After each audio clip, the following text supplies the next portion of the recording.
Hello everyone, आज के इस वीडियो में हम आर्थिक विश्व एवं भारत के घटना चक्र को कवर करेंगे। तो पहला है 15वें वित्त आयोग का गठन कब किया गया था? 27 नवंबर 2017 को। 15वें वित्त आयोग का अध्यक्ष किसको नियुक्त किया गया है? एन.के. सिंह को नियुक्त किया गया है। 15वें वित्त आयोग की सिफारिशों में संघीय करों में राज्य का हिस्सा कितना है? 41% है और 14वें में 42% था। 1 फरवरी 2020 को संसद में प्रस्तुत 15वें वित्त आयोग की प्रथम रिपोर्ट में किस वर्ष के लिए अनुशंसाएं हैं? वित्त वर्ष 2020-21 के लिए। 15वें वित्त आयोग के अनुसार राज्यों की हिस्सेदारी में हो रही कटौती 1% की किस राज्य के हिस्से के लगभग बराबर है? तो जम्मू कश्मीर के हिस्से के लगभग बराबर है 0.8%। 15वें वित्त आयोग के अनुसार वित्त वर्ष 2018-19 में राज्य सरकारों और केंद्र सरकार द्वारा प्राप्त कर राजस्व जीडीपी के कितने प्रतिशत है? 17.5% है। 15वें वित्त आयोग ने वित्तीय वर्ष 2020-21 के लिए स्थानीय निकायों को अनुदान के रूप में 90,000 करोड़ रुपए देने की सिफारिश की है, जो कि अनुमानित विभाजन योग्य राजस्व राज्यों का हिस्सा के कितने प्रतिशत के बराबर है? 4.31% के। 15वें वित्त आयोग को अपनी अंतिम रिपोर्ट कब तक प्रस्तुत करना है? 30 अक्टूबर 2020। 2021 से 2026 की अनुशंसाएं। केंद्रीय बजट 2020-21 में राजकोषीय घाटा अनुमानित है जीडीपी का 3.5%। बजट अनुमान 2020-21 में राजस्व घाटा अनुमानित है जीडीपी का 2.7%। बजट अनुमान 2020-21 में प्राथमिक एवं प्रभावी राजस्व घाटा अनुमानित है क्रमशः जीडीपी का 0.5, 0.4 एवं 1.8%। बजट अनुमान 2020-21 में आय प्राप्ति के सबसे बड़े स्रोत हैं क्रमशः उधार और अन्य देयताएं 20%, निगम कर 18%, वस्तु और सेवा कर 18%, आयकर 17%, कर भिन्न राजस्व 10%।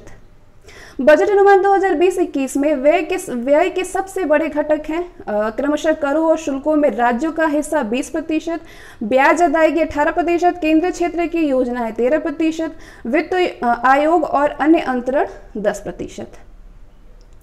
बजट अनुमान 2020-21 में कुल सब्सिडी व्यय प्रस्तावित है 2,62,108.76 करोड़ रुपए, सकल व्यय का लगभग 8.62%। कुल सब्सिडी का सबसे अधिक व्यय होता है खाद्य मद 44.1% में। बजट अनुमान 2020-21 के सकल बजटीय व्यय में ब्याज अदायगी का हिस्सा है 18%, 7,08,203 करोड़ रुपए, जो कि अनुमानित जीडीपी का 3.15% है। बजट अनुमान 2020-21 में कर जीडीपी अनुपात अनुमानित है 10.77%। केंद्रीय बजट 2020-21 में प्रत्यक्ष कर जीडीपी अनुपात एवं अप्रत्यक्ष कर जीडीपी अनुपात है क्रमशः 5.9% एवं 4.9%। केंद्रीय बजट 2020-21 में सबसे अधिक व्यय किस योजना पर किया जा रहा है? प्रधानमंत्री किसान सम्मान निधि 75,000 करोड़ रुपए, प्रधानमंत्री किसान सम्मान निधि में। केंद्रीय बजट 2020-21 में बजट के 3 प्रमुख विषय घटक क्या है? आकांक्षी भारत, सभी के लिए आर्थिक विकास एवं जिम्मेदार समाज। 1 फरवरी 2020 को वित्त मंत्री निर्मला सीतारमण द्वारा वित्त वर्ष 2020-21 हेतु कुल कितने करोड़ रुपए का बजट प्रस्तुत किया गया? तो बजट प्रस्तुत किया गया है 30,42,230 करोड़ रुपए का। बजट अनुमान 2020-21 के अनुसार कुल प्राप्तियों में राजस्व एवं पूंजीगत प्राप्तियों का अंश क्रमशः कितने प्रतिशत है? 66.43% एवं 33.57%। बजट अनुमान 2020-21 के अनुसार कुल व्यय में से राजस्व एवं पूंजी खाते पर क्रमशः कितने प्रतिशत व्यय अनुमानित है? तो 86.46% एवं 13.54%। वर्ष 2025 तक दुग्ध प्रसंस्करण क्षमता कितने मिलियन टन करने का लक्ष्य है? 108 मिलियन टन। किस वर्ष तक भारत के पास विश्व की कार्यशील आयु की सबसे बड़ी आबादी होगी? वर्ष 2030 तक। बजट 2020-21 में शिक्षा क्षेत्र तथा कौशल विकास हेतु क्रमशः कितने करोड़ रुपए का बजट प्रस्तावित है? क्रमशः 99,300 करोड़ रुपए तथा 3,000 करोड़ रुपए। राज्यों के सहयोग से पीपीपी यानी पब्लिक प्राइवेट पार्टनरशिप मॉडल में कितने शहरों को स्मार्ट बनाने की योजना है? 5 नए शहरों को। उच्चतर निर्यात ऋण हासिल करने हेतु किस नई योजना का शुभारंभ किया जा रहा है? तो निर्विक योजना का शुभारंभ किया जा रहा है। निर्विक। केंद्र सरकार द्वारा अगले 5 वर्षों में बुनियादी ढांचे पर निवेश हेतु प्रारंभ की गई राष्ट्रीय अवसंरचना पाइपलाइन हेतु कितने करोड़ रुपए निवेश किए जाएंगे? 103 लाख करोड़ रुपए निवेश किए जाएंगे। बजट अनुमान 2020-21 के अनुसार कुल कितने किलोमीटर लंबाई की रेल लाइनों के विद्युतीकरण का लक्ष्य रखा गया है? 27,000 किलोमीटर। वर्ष 2020-21 में परिवहन अवसंरचना हेतु कुल कितने करोड़ रुपए का प्रस्ताव रखा गया है? तो 1.70 लाख करोड़।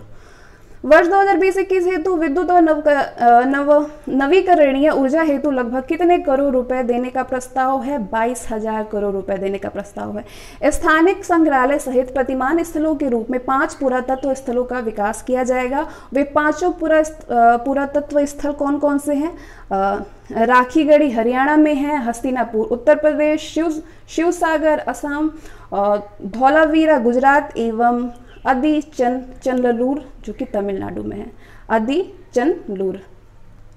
कोलकाता में भारतीय संग्रहालय का पुनरुद्धार करते हुए मुद्रा शास्त्र और व्यापार पर एक संग्रहालय स्थापित किया जाएगा जो कि है पुराना टकसाल भवन कोलकाता में। बजट 2020-21 में संस्कृति मंत्रालय के तत्वाधान में कौन सा स्थान स्थापित किया जाएगा? राष्ट्रीय विरासत और संरक्षण संस्थान। बजट 2020-21 में किन 5 वस्तुओं को राज्य के आभूषण के रूप में संदर्भित किया गया है? बीमारी से मुक्ति, धन उत्पादन, खुशहाली और सुरक्षा। बजट अनुमान 2020-21 में जम्मू और कश्मीर तथा लद्दाख के समग्र विकास हेतु क्रमशः कितनी राशि आवंटित की गई है? तो क्रमशः आवंटित की गई है 3,757 करोड़ रुपए तथा 5,958 करोड़ रुपए। बैंक में प्रत्येक जमाकर्ता के लिए जमा राशि का बीमा दायरा जो वर्तमान में 1 लाख रुपए था उसे बढ़ाकर प्रति जमाकर्ता कितना किए जाने की अनुमति जो है वो प्रदान की गई है? तो 5 लाख रुपए। आर्थिक समीक्षा 2019-20 के अनुसार वैश्विक उत्पादन वृद्धि दर वर्ष 2018 और 19 के लिए कितनी थी? क्रमशः 3.6% एवं 2.9% अनुमानित। आर्थिक समीक्षा 2019-20 के अनुसार भारतीय अर्थव्यवस्था की वृद्धि दर वर्ष 2019-20 में कितनी थी? 5%। प्रथम अग्रिम अनुमान। वर्ष 2018-19 एवं वर्ष 2019-20 में भारतीय अर्थव्यवस्था का GVA वृद्धि दर अनुमानित है क्रमशः 6.6% अनंतिम अनुमान एवं 4.9% प्रथम अग्रिम अनुमान। आर्थिक समीक्षा 2019-20 के अनुसार शीर्ष प्रति व्यक्ति आय वाले राज्य वर्ष 2017-18 में है क्रमशः गोवा जो है वो है 4,22,149 रुपये और सिक्किम है 3,17,134 रुपये और हरियाणा 2,03,340। आर्थिक समीक्षा 2019-20 के अनुसार वर्ष 2019 में भारतीय अर्थव्यवस्था का GDP के संदर्भ में विश्व में कौन सा स्थान है? 5वां स्थान है। भारतीय अर्थव्यवस्था को कब तक $5 ट्रिलियन की अर्थव्यवस्था बनाने का लक्ष्य है? 2025 तक।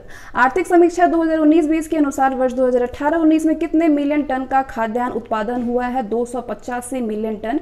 चतुर्थ अग्रिम अनुमान। आर्थिक समीक्षा 2019-20 के अनुसार वर्ष 2018-19 में खाद्यान्न उत्पादकता कितने किलोग्राम हेक्टेयर थी? 2,299 किलोग्राम हेक्टेयर है। 10 जनवरी 2020 की स्थिति के अनुसार भारत का विदेशी मुद्रा भंडार था $461.2 बिलियन। आर्थिक समीक्षा 2019-20 के अनुसार भारतीय रेलवे एकल प्रबंधन व्यवस्था के तहत 68,000 किलोमीटर से अधिक रेल मार्ग के साथ विश्व में रेल नेटवर्क के क्रम में किस स्थान पर है? तीसरा सबसे बड़ा। दुग्ध उत्पादन के मामले में भारत विश्व में किस स्थान पर है? भारत प्रथम स्थान पर है 187.7 मिलियन टन 2018-19 में था। आर्थिक समीक्षा 2019-20 के अनुसार देश में प्रति व्यक्ति दुग्ध उपलब्धता है 394 ग्राम प्रति व्यक्ति। वैश्विक स्तर पर जापान को पछाड़ते हुए 6% वैश्विक हिस्सेदारी के साथ कच्चे इस्पात के उत्पादन में भारत विश्व में किस स्थान पर है? द्वितीय स्थान पर। प्रथम स्थान पर चीन है। आर्थिक समीक्षा 2019-20 के अनुसार सेवा क्षेत्र में वृद्धि दर 2018-19 के 7.5% से कम होकर 2019-20 में कितने प्रतिशत पर आ गई है? 6.9%। प्रथम अग्रिम अनुमान। आर्थिक समीक्षा 2019-20 के अनुसार वर्ष 2018 में वाणिज्यिक सेवाओं के निर्यात में भारत का स्थान विश्व में कौन सा है? 8वां स्थान है भारत का। सितंबर 2019 तक के आंकड़ों के अनुसार वर्ष 2019 में भारत में प्रति व्यक्ति निवल दाल उपलब्धता कितना है? 47.9 ग्राम प्रति दिन, 17.5 किलोग्राम प्रति वर्ष। वर्ष 2019-20 अप्रैल से सितंबर में मूल्य के हिसाब से निर्यात अंश में 13.9% हिस्से के साथ सबसे बड़ी वस्तु है कच्चा तेल एवं पेट्रोलियम उत्पाद, कोयला सहित। वर्ष 2019-20 अप्रैल सितंबर के आयात अंश में सर्वाधिक हिस्सा है पेट्रोल, तेल और स्नेह 26.4%। वर्ष 2019-20 में भारत के निर्यात में मूल्य के अर्थ में सर्वाधिक योगदान देने वाले देश हैं क्रमशः संयुक्त राज्य अमेरिका 16.9%, संयुक्त अरब अमीरात 9.3%, चीन 5.5%, हांगकांग 3.7% एवं सिंगापुर 3.1%। वर्ष 2019-20 में भारत के आयातों में कुल आयातित मूल्य के हिसाब से शीर्ष देश हैं।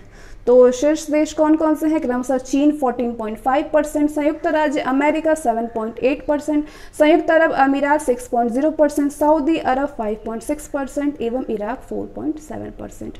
वर्ष 2019 में भारतीय अर्थव्यवस्था के विश्व की 5वीं सबसे बड़ी अर्थव्यवस्था होने का अनुमान है। इससे बड़ी 4 अर्थव्यवस्थाएं कौन कौन सी हैं? तो है क्रमशः यूएसए, चीन, जापान तथा जर्मनी। दिसंबर 2019 में जारी एशियन डेवलपमेंट आउटलुक सप्लीमेंट 2019 के अनुसार वर्ष 2019 एवं 2020 में भारत की विकास दर कितने प्रतिशत अनुमानित है? 5.1% एवं 6.5%। जनवरी 2020 में विश्व बैंक द्वारा जारी ग्लोबल इकोनॉमिक प्रोस्पेक्टस के अनुसार वर्ष 2019, 2020, 2021 एवं 2022 में भारत की जीडीपी वृद्धि दर कितने प्रतिशत अनुमानित एवं पूर्वानुमानित है? तो क्रमशः 5%, 5.8%, 6.1% एवं 6.1%। 10 जनवरी 2020 को भारतीय रिजर्व बैंक ने वित्तीय समावेशन के लिए राष्ट्रीय कार्यनीति जारी की है। इस कार्यनीति में किन वर्षों का उल्लेख है? वर्ष 2019 से 2024 का उल्लेख है। भारत वन स्थिति रिपोर्ट 2019 अपनी श्रृंखला के किस क्रम की रिपोर्ट है? 16वीं।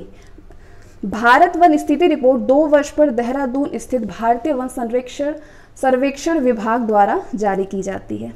ISFR 2019 के अनुसार देश में कुल वनावरण है 71.22 मिलियन हेक्टेयर, कुल भौगोलिक क्षेत्र का 21.6%। ISFR 2019 के अनुसार देश में कुल वृक्षावरण है कितना? 9.50 मिलियन हेक्टेयर, जो कि 95,027 वर्ग किलोमीटर और कुल भौगोलिक क्षेत्र का 2.89% है। ISFR 2019 के अनुसार कुल वनावरण एवं वृक्षावरण है 80.73 मिलियन हेक्टेयर और कुल भौगोलिक क्षेत्र का 24.56%। ISFR 2017 की तुलना में ISFR 2019 में कितने वर्ग किलोमीटर वन क्षेत्र में वृद्धि हुई है? तो वृद्धि हुई है 3,976 वर्ग किलोमीटर में।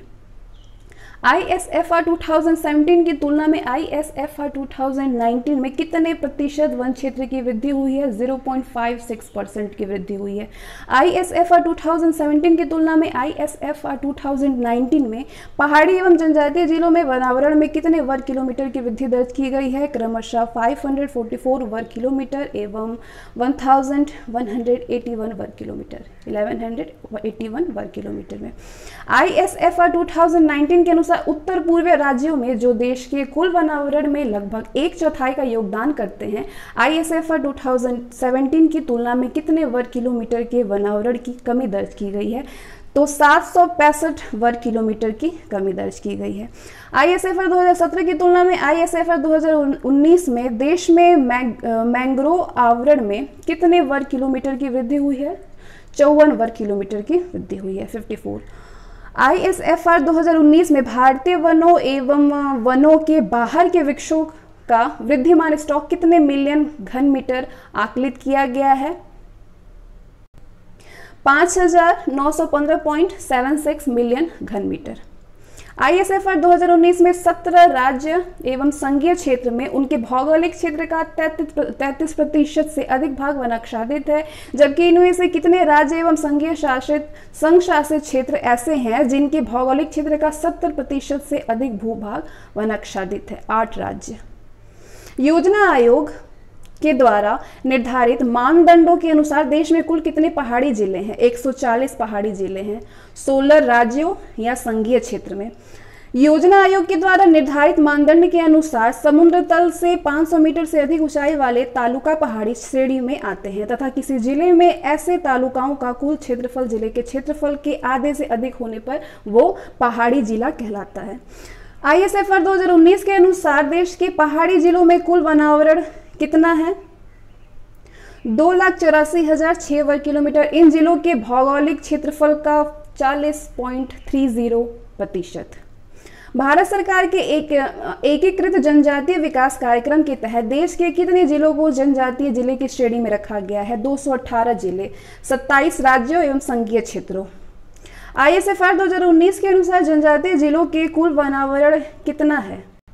4,22,351 वर्ग किलोमीटर, जो कि इन जिलों के भौगोलिक क्षेत्रफल का 37.54%। 37.54%।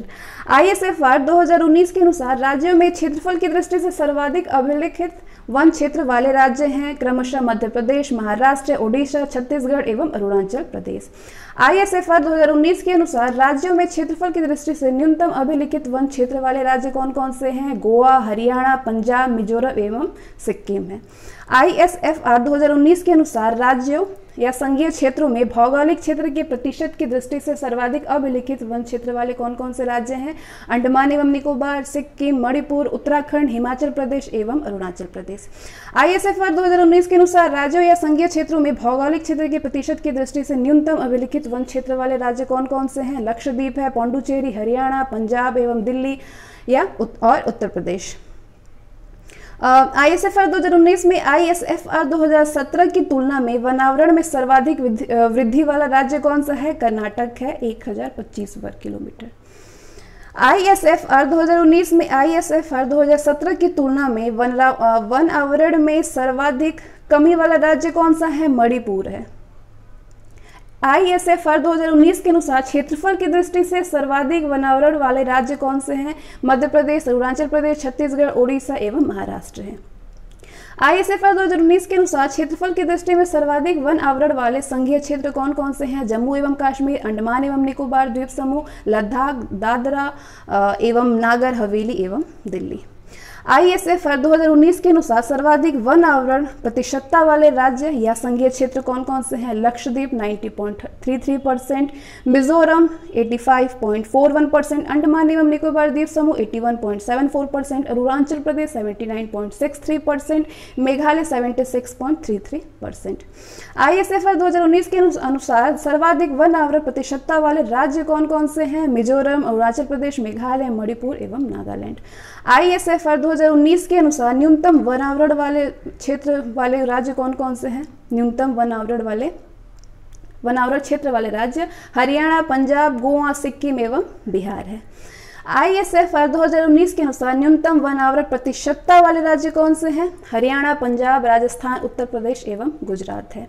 ISFR 2019 के अनुसार सर्वाधिक मैंग्रोव आच्छादित राज्य या संघीय क्षेत्र कौन से हैं? पश्चिम बंगाल 2112 वर्ग किलोमीटर, गुजरात 1177 वर्ग किलोमीटर, अंडमान एवं निकोबार द्वीप समूह 616 वर्ग किलोमीटर एवं आंध्र प्रदेश 404 वर्ग किलोमीटर। ISFR 2019 के अनुसार उत्तर प्रदेश में कुल वन आवरण कितना है? 14,805.65 वर्ग किलोमीटर, जो कि कुल भौगोलिक क्षेत्र का 6.15% है। ISFR 2019 के अनुसार उत्तर प्रदेश में सर्वाधिक वन आवरण क्षेत्र वाले जिले कौन कौन से हैं? तो जिले हैं सोनभद्र, लखीमपुर खीरी एवं मिर्जापुर। ISFR 2019 के अनुसार उत्तर प्रदेश में न्यूनतम वन आवरण क्षेत्र वाले जिले कौन से हैं? संत रविदास नगर, मऊ एवं मैनपुरी। जुलाई 2020 में कृषि पण्यों एग्रीकल्चर कमोडिटीज के विकल्प अनुबंधों की शुरुआत करने वाला देश का पहला एक्सचेंज कौन सा है? NCDEX। जुलाई 2020 में किस मंत्रालय द्वारा निवेश मंजूरी सेल के स्थापन की घोषणा की गई है? नागर विमान मंत्रालय द्वारा।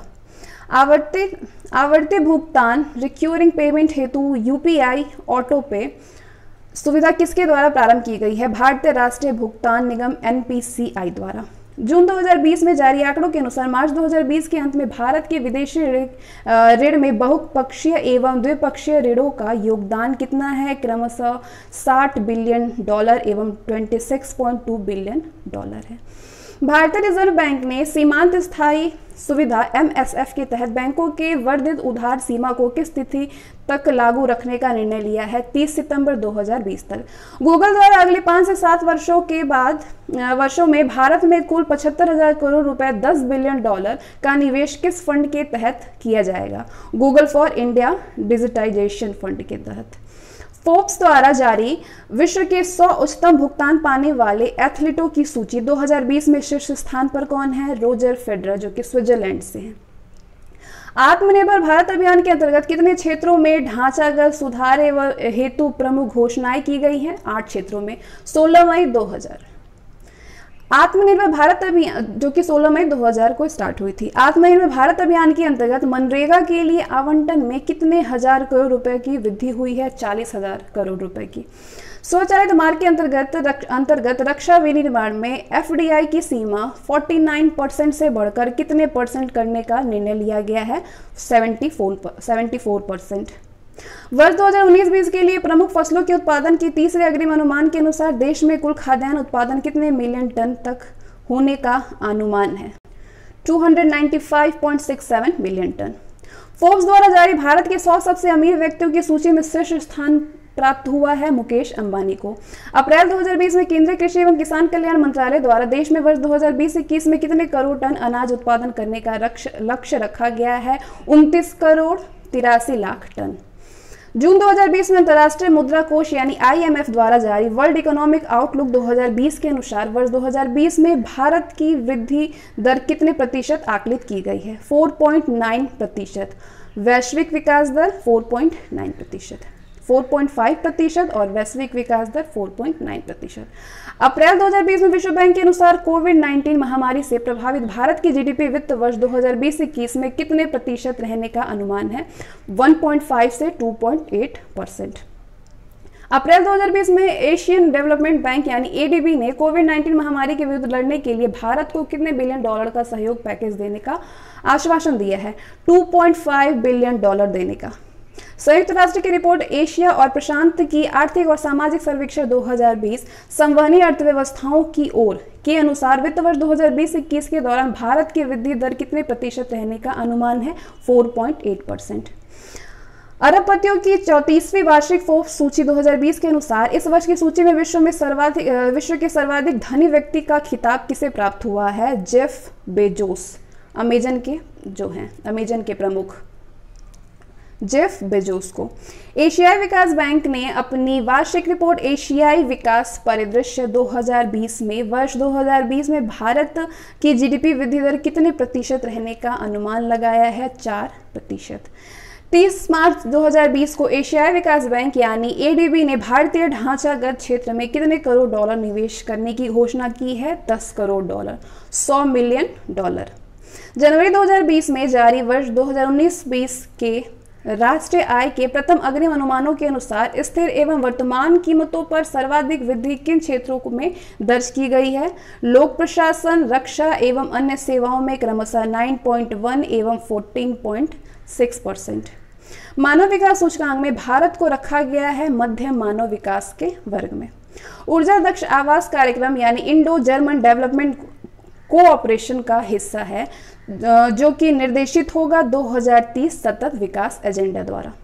दिसंबर 2019 में बाजार पूंजीकरण के संदर्भ में $100 बिलियन के स्तर को प्राप्त करने वाली भारत की तीसरी कंपनी बन गई है HDFC बैंक। प्रथम रिलायंस एवं द्वितीय TCS है। किस राज्य में पहले विशेष आर्थिक क्षेत्र यानी SEZ की स्थापना के संबंध में अधिसूचना जारी की गई है? त्रिपुरा में, दिसंबर 2019। भारतीय रिजर्व बैंक के गवर्नर द्वारा दृष्टिबाधित लोगों की सहायता हेतु कौन सा ऐप लॉन्च किया गया है? मनी यानी mobile aided note identifier app. दिसंबर 2019 में रिजर्व बैंक की एक अधिसूचना के अनुसार किस बैंक के माध्यम से बांग्लादेश को रक्षा खरीद हेतु $500 मिलियन ऋण दिया जाएगा? एक्जिम बैंक। एक्जिम बैंक। भारत का पहला कॉर्पोरेट बांड ETF कौन सा है? Bharat bond exchange traded fund. Indian railway institute of financial management यानी IRIFM की स्थापना कहाँ की गई है? हैदराबाद में। केंद्रीय अप्रत्यक्ष कर एवं सीमा शुल्क बोर्ड की दस्तावेज पहचान संख्या यानी DIN किस तिथि से लागू की गई है? 8 नवंबर 2019 को। फॉर्च्यून पत्रिका द्वारा जारी 20 सर्वश्रेष्ठ CEO की सूची में शीर्ष पर कौन है? सत्या नडेला, माइक्रोसॉफ्ट कंपनी में है ये। नकली सामान की बिक्री पर रोक लगाने हेतु एक पहल प्रोजेक्ट जीरो की शुरुआत किसने की है? अमेजन ने। 39वां भारतीय अंतर्राष्ट्रीय व्यापार मेला की सूची मेला का मुख्य थीम क्या था? व्यापार करने में सहजता। आयोजन जो है 14 से 27 नवंबर 2019 को दिल्ली में हुई थी। कोयला की आपूर्ति में पारदर्शिता और बेहतर समन्वय हेतु किस पोर्टल की शुरुआत की गई है? प्रकाश की। प्रकाश यानी पावर, रेल, कोयला, availability, through, supply, harmony portal. Brand top 75 most valuable Indian brand ranking में शीर्ष पर कौन सी कंपनी है? HDFC bank. लगातार 6 वर्षों से यह शीर्ष पर है। भारतीय रिजर्व बैंक RBI द्वारा जारी ड्राफ्ट दिशा निर्देश के अनुसार लघु वित्त बैंक खोलने हेतु कम से कम कितने करोड़ रुपए की पूंजी होनी चाहिए? 200 करोड़ रुपए की पूंजी होनी चाहिए। रिजर्व बैंक ने उपभोक्ता ऋण के मामले में बैंकों के लिए आवश्यक जोखिम भार को 125% से घटाकर कितने प्रतिशत कर दी है? 100% कर दी है। वर्ष 2021 में होने वाली जनगणना की विशेषता क्या है? पहली बार डिजिटल और पेपर रहित जनगणना। भारतीय रिजर्व बैंक ने छोटे निर्यातकों के लिए ऋण स्वीकृति सीमा 25 करोड़ रुपए से बढ़ाकर कितने करोड़ रुपए कर दी है? 40 करोड़ रुपए कर दी है। हुरोइन इंडिया रिच लिस्ट 2019 की सूची में शीर्ष पर कौन सा भारतीय उद्योगपति है? मुकेश अंबानी। लगातार 8वें वर्ष ये हैं, अब लगातार 8 वर्षों से ही है। कनाडा की थिंक टैंक फ्रेजर इंस्टीट्यूट द्वारा जारी विश्व आर्थिक स्वतंत्रता रिपोर्ट 2019 के अनुसार शीर्ष देश कौन सा है? हांगकांग। भारत जो है वो 79 स्थान पे है। Asian infrastructure and investment bank यानी AIIB से स्थानीय मुद्रा में वित्त पोषण का पहला ऋण प्राप्तकर्ता देश कौन सा है? भारत है। State bank state of the world population 2020 report का मुख्य विषय क्या था? मेरी इच्छा के विरुद्ध, against my will. State of the world population 2020 report किसके द्वारा जारी की जाती है? संयुक्त राष्ट्र जनसंख्या कोष के द्वारा, यूनाइटेड नेशंस पॉपुलेशन फंड के द्वारा। संयुक्त राष्ट्र जनसंख्या कोष के अनुसार जुलाई 2020 तक विश्व की जनसंख्या बढ़कर कितनी हो गई है? ये हो गई है 7,795 मिलियन। संयुक्त राष्ट्र जनसंख्या कोष के अनुसार वर्ष 2015 से 2020 के मध्य वैश्विक आबादी बढ़ी है 1.1% की औसत वार्षिक दर से। संयुक्त राष्ट्र जनसंख्या कोष के अनुसार जन्म के समय जीवन प्रत्याशा वैश्विक स्तर पर वर्ष 2019 में 72 वर्ष थी, जो कि बढ़कर 2020 में हो गई है 73 वर्ष। संयुक्त राष्ट्र जनसंख्या कोष के अनुसार भारत की जनसंख्या वर्ष 2019 में 1368.7 मिलियन लगभग 1.3 अरब थी, जो कि बढ़कर 2020 में हो गई है 1380 बिलियन। संयुक्त राष्ट्र जनसंख्या कोष के अनुसार वर्ष 2015 से 20 के मध्य भारत की जनसंख्या में वृद्धि कितनी हुई है? 1% की वार्षिक दर से। संयुक्त राष्ट्र जनसंख्या कोष के अनुसार भारत में जन्म के समय जीवन प्रत्याशा वर्ष 2019 में 69 वर्ष थी, जो कि बढ़कर 2020 में हो गई है 70 ईयर। संयुक्त राष्ट्र जनसंख्या कोष के अनुसार वर्ष 2020 में भारत में प्रजनन दर है 2.2 प्रति महिला। संयुक्त राष्ट्र जनसंख्या कोष के अनुसार वर्ष 2020 में वैश्विक प्रजनन दर है 2.4 प्रति महिला। मई 2020 में जारी नमूना पंजीकरण प्रणाली बुलेटिन 2020 यानी SRS बुलेटिन 2020 के आंकड़ों के अनुसार वर्ष 2018 में सर्वाधिक शिशु मृत्यु दर प्रति 1000 में वाले शीर्ष 5 राज्य कौन कौन से हैं? मध्य प्रदेश 48, उत्तर प्रदेश 43, असम या छत्तीसगढ़ 41, ओडिशा जो है वो 40।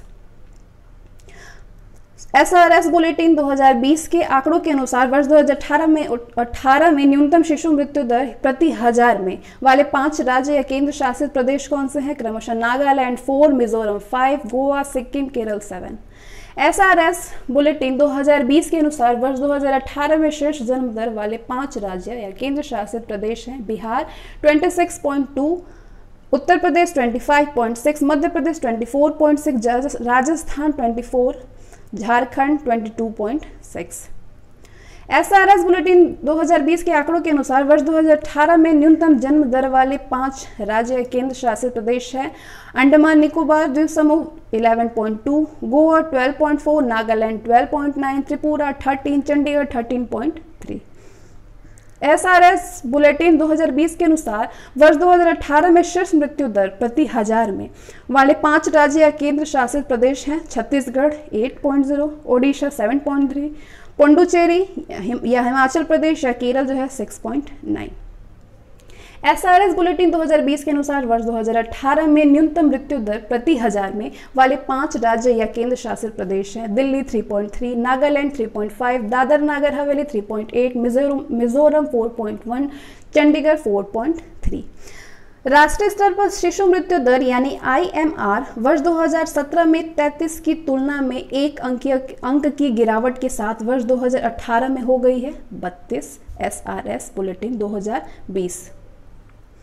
अब हम कवर करेंगे प्रमुख योजनाएं। पहली योजना है प्रधानमंत्री किसान सम्मान निधि। इस योजना की औपचारिक शुरुआत प्रधानमंत्री नरेंद्र मोदी द्वारा 24 फरवरी 2019 को गोरखपुर उत्तर प्रदेश में की गई थी और इसका उद्देश्य है कि लघु एवं सीमांत कृषकों यानी SMFS को निवेश एवं अन्य आवश्यकताओं हेतु एक सुनिश्चित पूरक आय उपलब्ध कराने के साथ साथ फसल कटाई मौसम से पूर्व किसानों की आकस्मिक आवश्यकताओं को पूरा करने में मदद करना। तो इसका प्रावधान है, योजना के तहत पूर्व में लाभार्थी कृषक परिवार के पास राज्य तथा केंद्र शासित प्रदेशों के भू अभिलेखों में सम्मिलित रूप से अधिकतम 2 हेक्टेयर तक की कृषि योग्य भूमि का स्वामित्व होना चाहिए था, लेकिन 31 मई 2019 को केंद्रीय मंत्रिमंडल द्वारा लिए गए निर्णय के तहत किसानों के लिए अधिकतम 2 हेक्टेयर तक की कृषि योग्य भूमि के स्वामित्व की बाध्यता को समाप्त कर दिया गया है। इससे PM किसान योजना के दायरे में अब कुल लगभग 14.5 करोड़ लाभार्थी शामिल हो जाएंगे। पात्र परिवारों SMFS को प्रति वर्ष 6,000 रुपए की सर्वाधिक सहायता आधार से जुड़े बैंक खातों में प्रत्यक्ष 4 माह की 3 किस्तों यानी प्रत्येक किस्त 2,000 रुपए में उपलब्ध कराई जाएगी। यह योजना 1 दिसंबर 2018 से लागू मानी जाएगी तथा पात्र कृषक परिवारों को यह लाभ इस तिथि के पश्चात की अवधि से देय होगी। अगली योजना है प्रधानमंत्री G1 योजना। 28 फरवरी 2019 को प्रधानमंत्री नरेंद्र मोदी की अध्यक्षता में मंत्रिमंडल की आर्थिक मामलों की समिति ने प्रधानमंत्री G1 यानी जैव ईंधन वातावरण अनुकूलन फसल अवशेष निवारण योजना को मंजूरी प्रदान किया। इसका वित्तीय प्रावधान G1 योजना हेतु वर्ष 2018-19 से वर्ष 2023-24 की अवधि के दौरान कुल 1,969.50 करोड़ रुपए के वित्तीय परिव्यय को मंजूरी प्रदान की गई है। योजना के अंतर्गत वाणिज्यिक स्तर पर 12 परियोजनाओं को और प्रदर्शन स्तर पर दूसरी पीढ़ी को 10 एथेनॉल परियोजनाओं को 2 चरणों में वित्तीय सहायता दी जाएगी। अगली योजना है प्रधानमंत्री किसान पेंशन योजना। 31 मई 2019 को प्रधानमंत्री नरेंद्र मोदी के द्वितीय कार्यकाल के प्रथम मंत्रिमंडल बैठक के दौरान प्रधानमंत्री किसान पेंशन योजना को स्वीकृति प्रदान की गई है। इसका प्रावधान क्या है? किसानों को इस योजना में शामिल होने की आयु जो है वो 18 से 40 वर्ष निर्धारित है। 60 वर्ष की आयु प्राप्त करने पर 3,000 रुपए की न्यूनतम निर्धारित पेंशन दिए जाने का प्रावधान है। इसमें इस योजना के पात्र किसान द्वारा किए गए अंशदान के बराबर राशि की केंद्र सरकार पेंशन निधि में जमा कराएगी। अगली योजना है शिक्षावाड़ी ऐप। इस केंद्रीय माध्यमिक शिक्षा बोर्ड यानी CBSE द्वारा नया पॉडकास्ट ऐप शिक्षावाड़ी को मार्च 2019 में लॉन्च किया गया है। इसका उद्देश्य है इसके माध्यम से छात्रों और अभिभावकों को महत्वपूर्ण सूचनाएं सही समय पर प्राप्त हो सकेगी। अगली योजना है संगम परियोजना।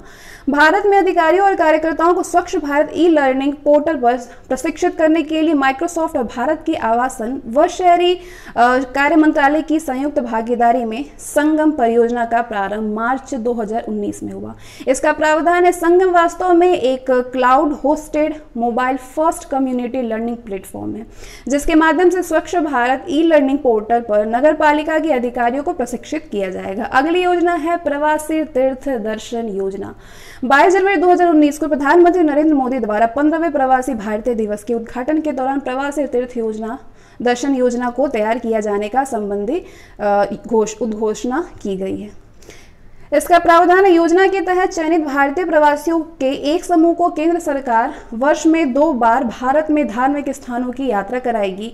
चयन में Mauritius, Fiji, Suriname, Guyana, Trinidad एवं टोबैगो और जमैका में रहने वाले गिरमिटिया यानी भारतीय श्रमिकों के वंशज जो हैं उन लोगों को वरीयता दी जाएगी। अगली योजना है अटल भाषांतर योजना।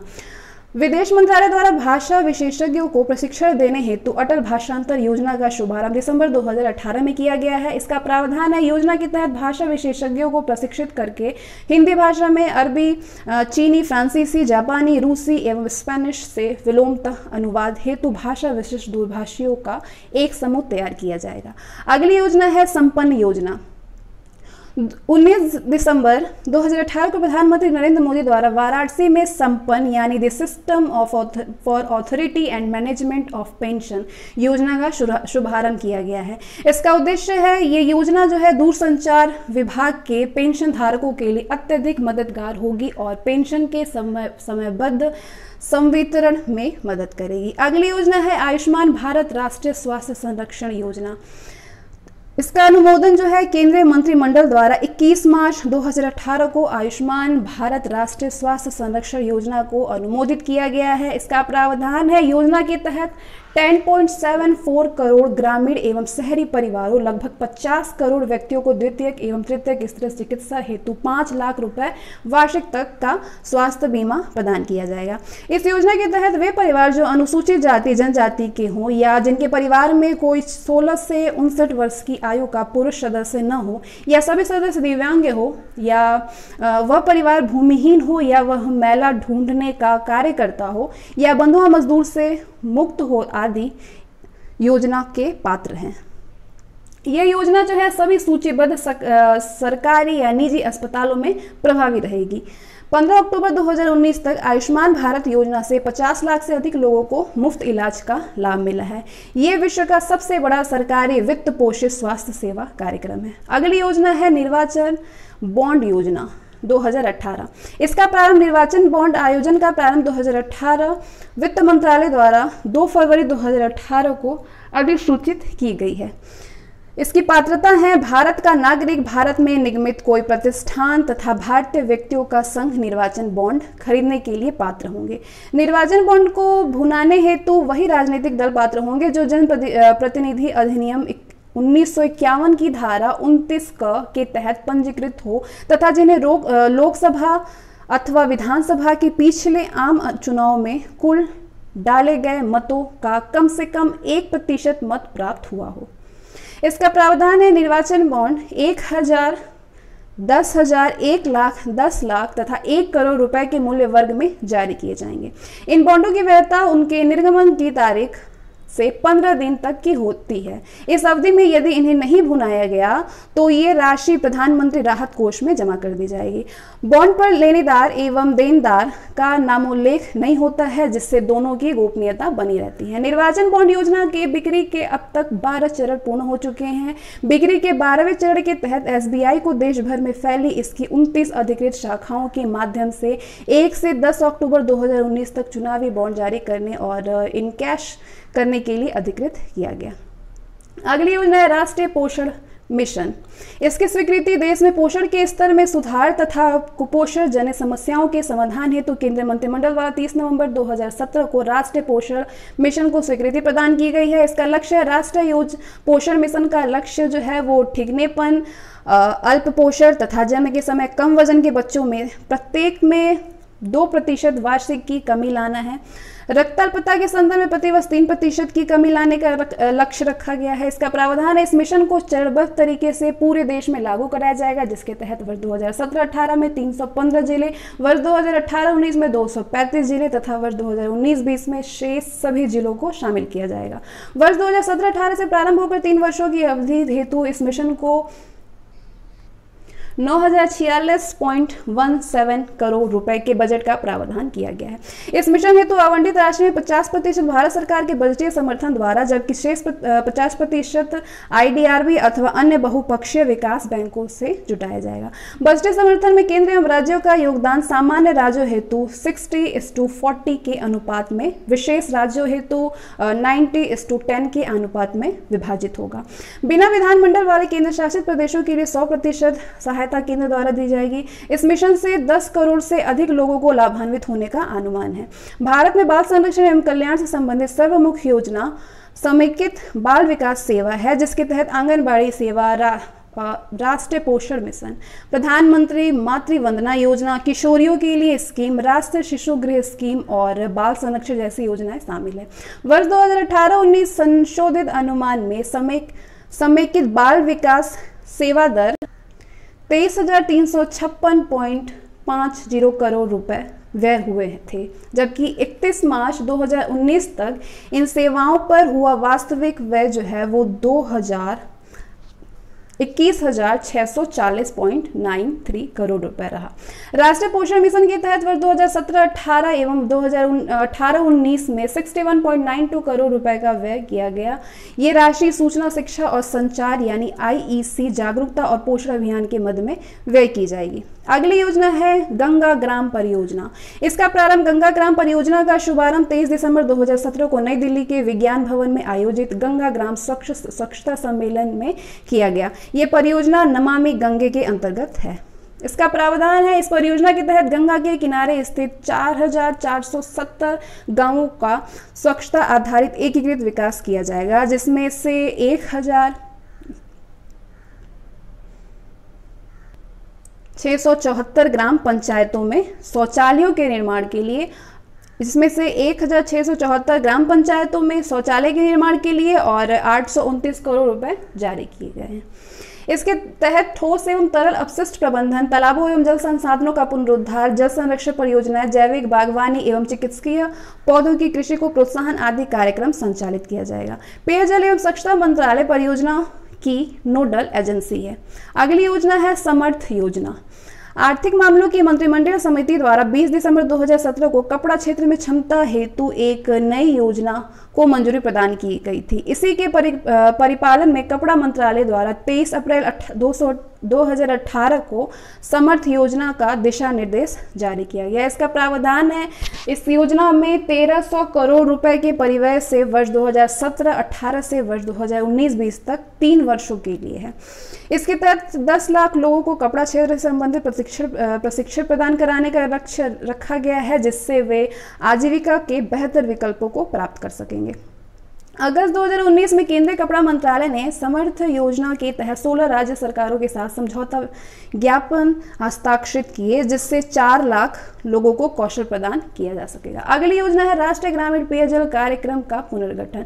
इसकी स्वीकृति 10 नवंबर 2017 को आर्थिक मामलों की मंत्रिमंडलीय समिति द्वारा राष्ट्रीय ग्रामीण पेयजल कार्यक्रम के पुनर्गठन को इसकी स्वीकृति प्रदान की गई है। इसका प्रावधान इसे वर्ष 2020 तक जारी रखने का निर्णय लिया गया है। इन 3 वर्षों 2017-18 से 2019-20 के लिए कुल 23,050 करोड़ रुपए स्वीकृति किया गया है। इस कार्यक्रम के अंतर्गत संपूर्ण ग्रामीण जनसंख्या को स्वच्छ पेयजल उपलब्ध कराया जाएगा। अगली योजना है संकल्प और स्ट्राइव योजनाएं। स्वीकृति 11 अक्टूबर 2017 को आर्थिक मामलों की मंत्रिमंडलीय समिति द्वारा संकल्प एवं स्ट्राइव योजनाओं को स्वीकृति प्रदान की गई है। इसका प्रावधान है, संकल्प एवं स्ट्राइव योजनाएं विश्व बैंक द्वारा समर्थित है। संकल्प आजीविका संवर्धन हेतु कौशल अभिग्रहण और ज्ञान जागरूकता यानी संकल्प skills acquisition and acknowledge awareness for livelihood promotion का संक्षिप्त रूप है। स्ट्राइव औद्योगिक मूल संवर्धन हेतु कौशल सशक्तिकरण skills strengthening for industrial value enhancement का संक्षिप्त रूप है। दोनों योजनाएं बाजार आवश्यकताओं के अनुरूप कौशल विकास से संबंधित है। अगली योजना है दीनदयाल स्पर्श योजना। इसका शुभारंभ 3 नवंबर 2017 को तत्कालीन दूरसंचार राज्य मंत्री स्वतंत्र प्रभार मनोज सिन्हा सिन्हा द्वारा किया गया। इसका प्रावधान है डाक टिकटों के प्रति अभिरुचि बढ़ाने तथा इस क्षेत्र में शोध कार्य को प्रोत्साहित करने हेतु ये एक छात्रवृत्ति योजना है। इसका पूर्ण रूप डाक टिकटों के प्रति अभिरुचि और शोधकर्ता के प्रोत्साहन हेतु छात्रवृत्ति स्पर्श यानी scholarship for promotion of aptitude and research in stems as a hobby है। यह जो है कक्षा 6 से 9 तक के विद्यार्थियों के लिए है। इसके तहत पूरे भारत में 920 छात्रवृत्ति यानी 500 रुपये प्रति माह प्रदान की जाएगी। अगली योजना है साथी पहल। इसका प्रारंभ जो है साथी पहल जो है उसका फुल फॉर्म है sustainable and accelerated adoption of efficient textile technology to help small industries. कपड़ा मंत्रालय एवं विद्युत मंत्रालय की एक संयुक्त पहल है। इस पहल हेतु 24 अक्टूबर 2017 को समझौता किया गया और इसका प्रावधान है इस पहल के माध्यम से विद्युत मंत्रालय के अधीन ऊर्जा दक्षता सेवा लिमिटेड यानी EESL द्वारा थोक मात्रा में ऊर्जा दक्ष पावर लूम मशीनें खरीदकर उन्हें लघु एवं मध्यम पावर लूम इकाइयों को बिना किसी अग्रिम लागत के प्रदान किया जाएगा। पावर लूम धारकों द्वारा इसे 4 से 5 वर्षों में किस्तों में इन मशीनों का पुनर्भुगतान EESL को किया जाएगा। इससे पावरलूम उद्योग की ऊर्जा दक्षता तथा उत्पादकता दोनों ही बढ़ेगी। अगली योजना है संपूर्ण बीमा ग्राम योजना। 17 अक्टूबर 2017 को तत्कालीन दूरसंचार राज्य मंत्री स्वतंत्र प्रभार मनोज सिन्हा द्वारा इस योजना का शुभारंभ किया गया है। इसका प्रावधान है योजना के तहत प्रत्येक जिले से कम एक गांव जिसमें न्यूनतम 100 परिवार हो को चिन्हित कर उस गांव के सभी परिवारों को कम से कम एक ग्रामीण डाक जीवन बीमा यानी RPLI पॉलिसी से आच्छादित किया जाएगा। इसके अंतर्गत सभी सांसद आदर्श गांवों को भी लाया जाएगा। अगली योजना है सौभाग्य योजना। इसका प्रारंभ 25 सितंबर 2017 को पंडित दीनदयाल उपाध्याय की जयंती पर प्रधानमंत्री नरेंद्र मोदी द्वारा प्रधानमंत्री सहज बिजली हर घर योजना यानी सौभाग्य का शुभारंभ किया गया। इसका उद्देश्य सौभाग्य योजना का उद्देश्य देश के ग्रामीण तथा शहरी क्षेत्रों के सभी घरों का विद्युतीकरण करना है। इसका प्रावधान है योजना के तहत गरीब परिवारों को निःशुल्क जबकि अन्य परिवारों को 500 रुपए के भुगतान पर विद्युत कनेक्शन उपलब्ध कराया जाएगा। इस परियोजना हेतु कुल 16,320 करोड़ रुपए, ग्रामीण क्षेत्र हेतु 14,025 करोड़ रुपए तथा शहरी क्षेत्र हेतु 2,295 करोड़ रुपए का परिव्यय निर्धारित किया गया है। इस योजना के तहत 3 करोड़ गैर विद्युतीय घरों के विद्युतीकरण का लक्ष्य है। योजना का परिचालन रूरल इलेक्ट्रिफिकेशन कॉरपोरेशन लिमिटेड यानी REC द्वारा किया जाएगा। अगली योजना है प्रधानमंत्री मातृ वंदना योजना। इसका प्रारंभ 1 जनवरी 2017 से प्रभावी हुआ। इसका प्रावधान है प्रधानमंत्री मातृ वंदना योजना राष्ट्रीय खाद्य सुरक्षा अधिनियम 2013 के प्रावधानों के अनुरूप महिला एवं बाल विकास मंत्रालय द्वारा क्रियान्वित की जा रही है। योजना के तहत गर्भवती महिलाओं तथा स्तनपान कराने वाली महिलाओं के प्रथम बच्चे के जन्म पर पोषण संबंधी जागरूकताओं को पूरा करने हेतु 5,000 रुपए नगद प्रदान किए जाएंगे। ये राशि 3 किस्तों में प्रदान की जाएगी। 1,000 रुपए की पहली किस्त गर्भावस्था के पंजीकरण के समय, 2,000 रुपए की दूसरी किस्त गर्भावस्था के 6 माह बाद कम से कम एक प्रसव पूर्व जांच कराने के बाद, 2,000 रुपए की तीसरी किस्त बच्चे के जन्म के पंजीकरण होने तथा उसके टीकाकरण चक्र शुरू होने पर। अगली योजना है प्रधानमंत्री वय वंदना योजना। इसका शुभारंभ 31 जुलाई 2017 को तत्कालीन केंद्रीय वित्त मंत्री अरुण जेटली द्वारा नई दिल्ली में किया गया। इसका प्रावधान है ये 60 वर्ष या उससे अधिक आयु के वरिष्ठ नागरिकों हेतु एक पेंशन योजना है। प्रारंभ में ये 1 वर्ष हेतु थी परंतु वर्तमान में इसे वर्ष 2019-20 तक के लिए बढ़ा दिया गया है। 19-20 के लिए योजना के संचालन का दायित्व तो भारतीय जीवन बीमा निगम का है। इस योजना के तहत पेंशन हेतु एक मुश्त भुगतान पर 10 वर्षों के लिए 8% प्रति वर्ष की दर से निश्चित रिटर्न दिया जाता है। अगली योजना है माँ कार्यक्रम। माँ यानी मदर्स एब्सोल्यूट अफेक्शन।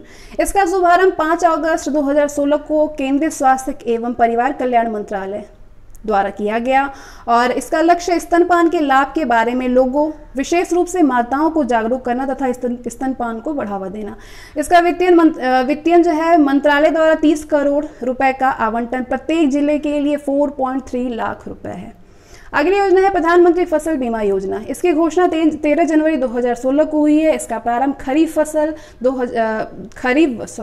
इसका प्रारंभ जो है वो खरीफ वर्ष 2016 से प्रभावी हुआ। इसका लक्ष्य है प्राकृतिक आपदाओं, कीटों एवं बीमारियों के परिणाम स्वरूप फसलों की क्षतिपूर्ति की स्थिति में किसानों को वित्तीय सहयोग प्रदान करना। फसल कवरेज है, इसके अंतर्गत रबी, खरीफ, वाणिज्यिक एवं बागवानी फसलें शामिल की गई हैं। किसानों द्वारा देय प्रीमियम राशि खरीफ की फसल पर 2.0%, रबी पर 1.5% और वाणिज्यिक एवं बागवानी फसलों पर 5% प्रीमियम राशि। बीमित राशि या अनुमानित भावी क्षति दोनों में जो कम हो का निर्दिष्ट प्रतिशत होगा। अगली योजना है प्रधानमंत्री कृषि सिंचाई योजना। इसका अनुमोदन 1 जुलाई 2015 को हुआ। इस योजना में त्वरित सिंचाई लाभ कार्यक्रम, समेकित वाटरशेड प्रबंधन कार्यक्रम तथा खेत में जल प्रबंधन को मिला दिया गया है। इसका लक्ष्य उचित प्रौद्योगिकी एवं पद्धतियों के माध्यम से जल का दक्ष उपयोग एवं क्षेत्रीय स्तर पर सिंचाई में निवेश संवर्धन। कार्यान्वयन राष्ट्रीय स्तर पर इस योजना की निगरानी एवं निरीक्षण प्रधानमंत्री की अध्यक्षता में गठित एक अंतर मंत्रालय राष्ट्रीय संचालन समिति यानी NSC द्वारा की जाती है, जिसमें सभी संबंधित मंत्रालयों के केंद्रीय मंत्री सदस्य हैं। इस योजना के अंतर्गत 5 वर्षों 2015-16 से 2019-20 के लिए 50,000 करोड़ रुपए के व्यय का प्रावधान किया गया है। राज्यों के कृषि विभाग इस योजना के कार्यान्वयन हेतु नोडल एजेंसी होंगे। अगली योजना है मृदा स्वास्थ्य कार्ड योजना। इसका प्रारंभ 19 फरवरी 2015 को प्रधानमंत्री नरेंद्र मोदी द्वारा राजस्थान के सूरतगढ़ में इस योजना का शुभारंभ किया गया है और इस अवसर पर प्रधानमंत्री ने स्वस्थ धरा खेत धरा का नारा भी दिया है। स्वस्थ धरा खेत हरा। इसका लक्ष्य है मृदा स्वास्थ्य में सुधार हेतु किसानों को मृदा की वास्तविक स्थिति को बताना, जिससे कि संपोषण या कृषि को बढ़ावा दिया जा सके। अगले 3 वर्षों में 14 करोड़ किसानों को मृदा स्वास्थ्य कार्ड जारी करना है। ये कार्ड प्रत्येक 3 वर्षों के चक्र में एक बार जारी किया जाएगा। ये योजना कृषि एवं सहकारिता विभाग की देखरेख में भारत के सभी राज्यों एवं केंद्र शासित प्रदेशों में लागू की जा रही है। अगली योजना है मेक इन इंडिया। इसका प्रारंभ 25 सितंबर 2017 को हुआ है। इसका लक्ष्य है विनिर्माण क्षेत्र के संवर्धन हेतु भारत को महत्वपूर्ण विनिर्माण निवेश तथा अभिनव प्रयोगों के वैश्विक केंद्र के रूप में परिवर्तन करना है। इसके लिए 25 औद्योगिक क्षेत्रों की पहचान की गई है। वर्ष 2022 तक सकल घरेलू उत्पाद में विनिर्माण क्षेत्र की हिस्सेदारी को 16% से बढ़ाकर 25% करना एवं इस क्षेत्र में 100 मिलियन अतिरिक्त रोजगार का सृजन करना है। अगली जो योजना है वो है दीनदयाल उपाध्याय श्रमेव जयते। इसका प्रारंभ 16 अक्टूबर 2014 को हुआ है। इसका लक्ष्य है श्रम क्षेत्र में पारदर्शिता एवं दक्षता के माध्यम से औद्योगिक विकास हेतु अनुकूल परिवेश बनाना। इस कार्यक्रम के अंतर्गत 5 योजनाएं यथा समर्पित श्रम सुविधा पोर्टल, आकस्मिक निरीक्षण की नई योजना, यूनिवर्सल खाता संख्या, प्रशिक्षु प्रोत्साहन योजना तथा पुनर्गठित राष्ट्रीय स्वास्थ्य बीमा योजना शामिल की गई है। अगली योजना है स्मार्ट सिटी मिशन। इसका प्रारंभ 25 जून 2015 को हुआ था। इसका उद्घाटन 25 जून 2016 को पुणे में कार्यान्वयन रूप में हुआ। इसका लक्ष्य शहरों में मूल बुनियादी सुविधाओं का विकास कर नागरिकों को सभ्य एवं गुणवत्तापूर्ण जीवन शैली प्रदान करने के साथ एक स्वच्छ एवं टिकाऊ पर्यावरण का निर्माण करना। सभी राज्य एवं संघ राज्य क्षेत्रों को समग्र रूप से 100 स्मार्ट सिटी वितरित किए जाने का लक्ष्य है, जिसमें से अब तक 99 शहर चुने जा चुके हैं। सबसे ज्यादा स्मार्ट शहर 13 उत्तर प्रदेश को तथा दूसरे क्रम पे 12 तमिलनाडु को प्राप्त हुए हैं। वित्तीय है इसका केंद्र द्वारा प्रति शहर प्रति वर्ष 100 करोड़ रुपए और इतनी ही राशि का योगदान राज्य द्वारा। अगली जो योजना है वो है अटल नवीकरण और शहरी परिवर्तन मिशन। इसका प्रारंभ 25 जून 2015 को नई दिल्ली में हुआ था। इसका लक्ष्य है 1 लाख से अधिक की आबादी वाले सभी शहरों सहित सभी राजधानियों में परिवारों को बुनियादी सुविधाएं उपलब्ध कराना है। इसके प्रमुख क्षेत्र कौन कौन से हैं? जलापूर्ति, सीवरेज सुविधा एवं सेप्टेज प्रबंधन, बाढ़ को कम करने हेतु वर्षा जल का प्रबंधन, पैदल मार्ग, गैर मोटरकृत और सार्वजनिक परिवहन सुविधाएं का तथा पार्किंग स्थल। 5वां, बच्चों के लिए हरित स्थलों, पार्कों तथा मनोरंजन केंद्रों का निर्माण एवं उन्नयन जिनसे शहरों की भव्यता बढ़े। इसका वित्तीय वर्ष 2015-16 से 5 वर्ष के लिए कुल परिव्यय 50,000 करोड़ रुपए है। अगली जो योजना है वो है स्टैंड अप इंडिया। इसका प्रारंभ 15 अगस्त 2015 को इसकी घोषणा की गई है। 15 अगस्त 2015 को इसकी घोषणा की गई है। 5 अप्रैल 2016 को नोएडा यानी उत्तर प्रदेश में शुभारंभ इसका हुआ। लक्ष्य इसका है संस्थागत साख संरचना तथा अनुसूचित जाति जनजाति एवं महिला उद्यमियों की पहुंच को आसान बनाना। सभी वाणिज्यिक बैंकों की प्रत्येक शाखा से कम एक अनुसूचित जाति जनजाति तथा एक महिला ऋणग्राहियों को 10 लाख से 1 करोड़ रुपए तक का ऋण किसी नव उद्यम हेतु उपलब्ध करवाना। सब्सिडी 10,000 करोड़ रुपए का पुनर्वित्त खिड़की उपलब्ध कराएगा। National credit guarantee trust company limited यानी NCGTC 5,000 करोड़ रुपए के कोष के माध्यम से एक क्रेडिट गारंटी तंत्र बनाएगा। अगली जो योजना है वो है प्रधानमंत्री कौशल विकास योजना। इसका प्रारंभ 15 जुलाई 2015 को विश्व युवा कौशल दिवस के अवसर पर स्टार्ट हुआ। इसका लक्ष्य है आगामी 4 वर्षों 2016 से 20 के दौरान देश के 1 करोड़ युवाओं को प्रशिक्षित करना है। योजना में श्रम बाजार में नवप्रवेशी और 10वीं तथा 12वीं की पढ़ाई बीच में छोड़ने वाले छात्रों को प्रशिक्षित करने पर विशेष ध्यान दिया जाएगा। योजना में प्रत्येक प्रशिक्षु को औसतन 8,000 रुपए का आर्थिक सहयोग दिए जाने का प्रावधान है। अगली योजना है बेटी बचाओ बेटी पढ़ाओ। इसका प्रारंभ 22 जनवरी 2015 को हरियाणा के पानीपत से हुआ। इसका लक्ष्य लिंग आधारित भेदभाव को खत्म करके लिंगानुपात को ऊपर उठाना है। प्रारंभ में इसे देश के सबसे कम लिंगानुपात वाले 100 जिलों में लागू किया गया था, जिसके तहत 1 वर्ष में जन्म लिंगानुपात यानी SRB sex ratio at birth में 10 अंकों की वृद्धि का लक्ष्य रखा गया है।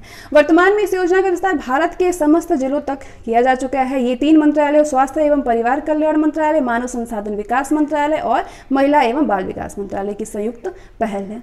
अगली जो योजना है वो है प्रधानमंत्री उज्ज्वला योजना। इसका प्रारंभ 1 मई 2016 को बलिया उत्तर प्रदेश से हुआ। इसका लक्ष्य है गरीबी रेखा से नीचे जीवन यापन करने वाले निर्धन परिवारों को स्वच्छ ईंधन LPG उपलब्ध कराना। आदर्श वाक्य है इसके स्वच्छ ईंधन बेहतर जीवन। योजना के अंतर्गत 3 वर्षों 2016 से 19 में गरीबी रेखा के नीचे जीवन यापन करने वाले 5 करोड़ परिवारों की महिलाओं को निःशुल्क रसोई गैस कनेक्शन उपलब्ध कराने का लक्ष्य रखा गया है, जिसे बजट 2018-19 में संशोधित कर 8 करोड़ कर दिया गया है। यह योजना BPL परिवारों के लिए प्रत्येक LPG कनेक्शन पर 1,600 रुपए की वित्तीय सहायता प्रदान करती है। अगली जो योजना है वो है दीनदयाल अंत्योदय योजना, राष्ट्रीय ग्रामीण आजीविका मिशन। इसका प्रारंभ वर्ष 1999 में शुरू की गई स्वर्ण जयंती ग्राम स्वरोजगार योजना यानी SGSY की उत्तरवर्ती योजना है, जिसे 3 जून 2011 को राष्ट्रीय ग्रामीण आजीविका मिशन में परिवर्तित किया गया। इसका लक्ष्य है ग्रामीण क्षेत्रों में स्वरोजगार एवं कुशल मजदूरी रोजगार के माध्यम से गरीबों की आजीविका में सतत सुधार करना। प्रत्येक ग्रामीण गरीब परिवार की कम से कम एक महिला सदस्य को समयबद्ध तरीके से स्वयं सहायता समूह SHG के अंतर्गत लाना। योजना के तहत लगभग 7 करोड़ ग्रामीण परिवारों की आजीविका में सुधार का लक्ष्य रखा गया है। इसका वित्तीय केंद्र एवं राज्यों द्वारा 75:25 के अनुपात में सिक्किम सहित पूर्वोत्तर राज्यों हेतु ये अनुपात 90:10 तथा केंद्र शासित प्रदेशों के लिए 100% केंद्र द्वारा। अगली जो योजना है वो स्टार्टअप इंडिया है। इसका प्रारंभ 15 अगस्त 2015 को घोषणा की गई, जबकि 16 जनवरी 2016 को इसका शुभारंभ हुआ था। उद्देश्य इसका है नवोन्मेष को बढ़ावा तथा कारोबार की शुरुआत हेतु अनुकूल वातावरण का सृजन करना है।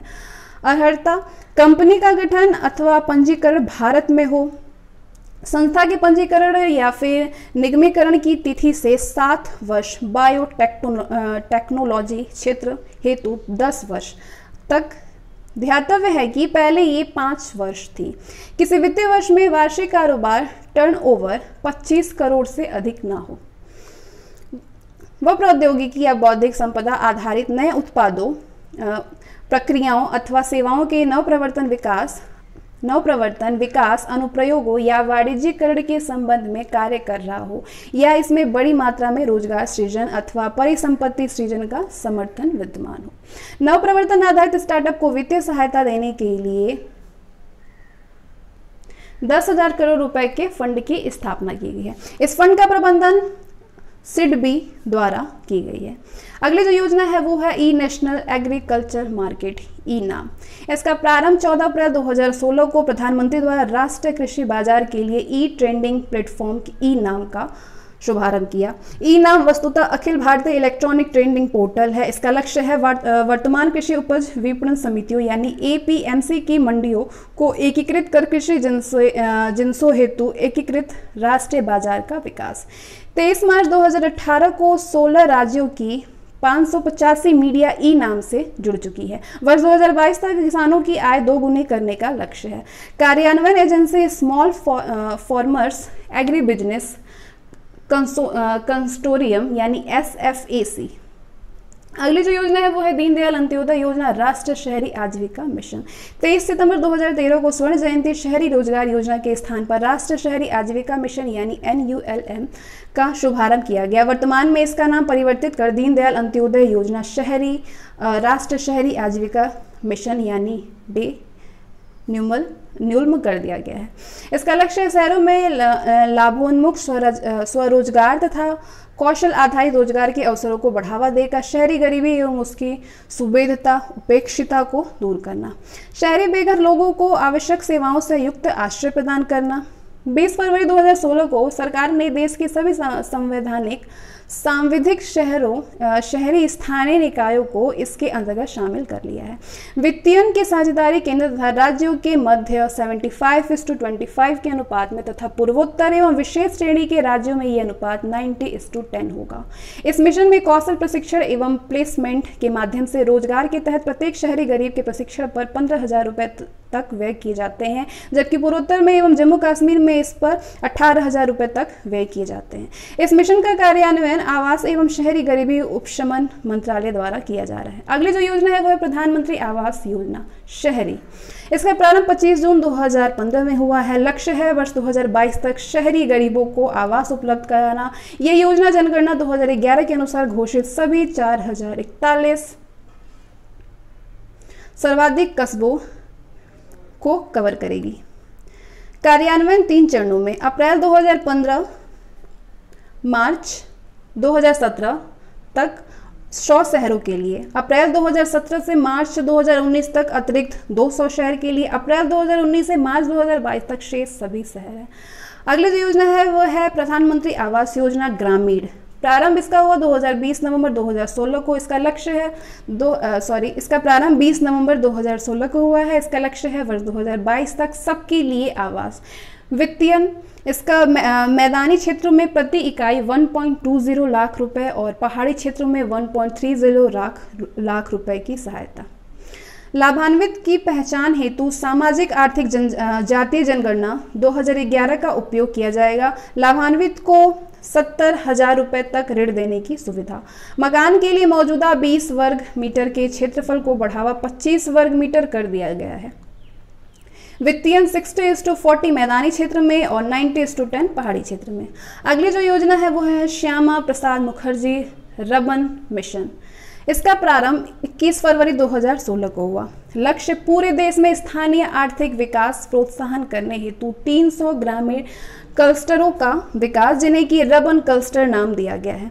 राज्य सरकारों द्वारा ऐसे ग्राम पंचायत के समूह का चयन किया जाएगा जिनकी जनसंख्या मैदानी तथा तटीय भागों में 25 से 50,000 एवं रेगिस्तानी, पहाड़ी, द्वीपीय तथा जनजातीय क्षेत्रों में 5 से 15,000 तक हो।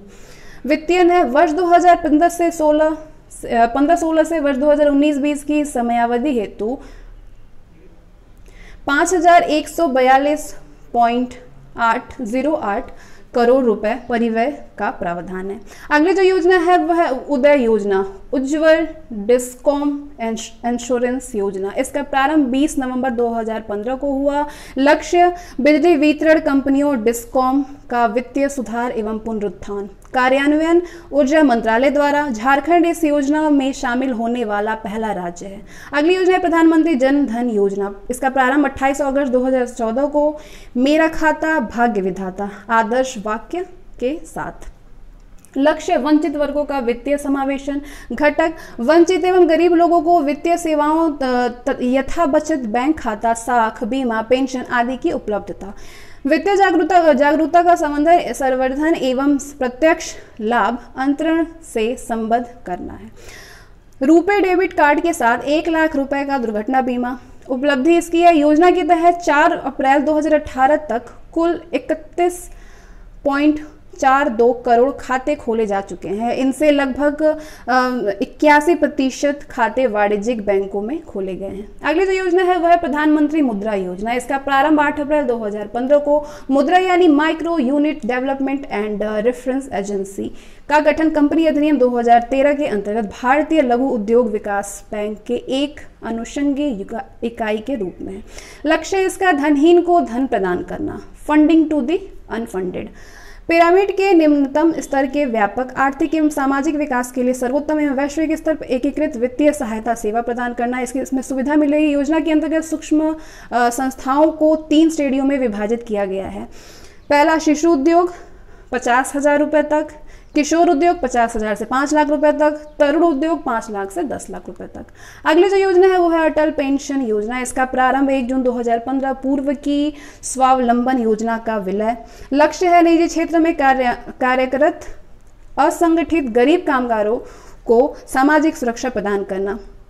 अभिदाताओं को उनके अंशदान के आधार पर 60 वर्ष की आयु पूरी होने पर 1,000 से 5,000 के बीच पेंशन का प्रावधान है।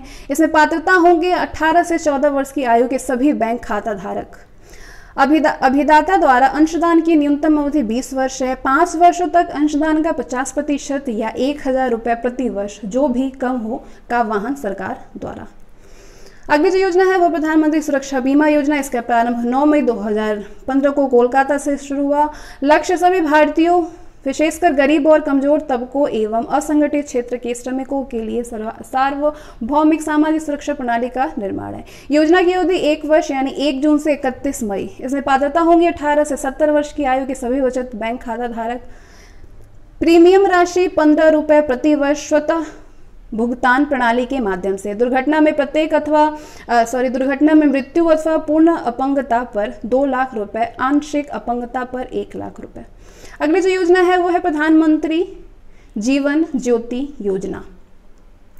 इसका प्रारंभ 9 मई 2015 को। इसका लक्ष्य है जीवन बीमा को बढ़ावा देने के साथ पॉलिसी धारक की मृत्यु होने पर उसके परिवार को आर्थिक सहायता प्रदान करना। इसमें पात्रता होंगी 18 से 50 वर्ष की आयु के सभी व्यक्ति।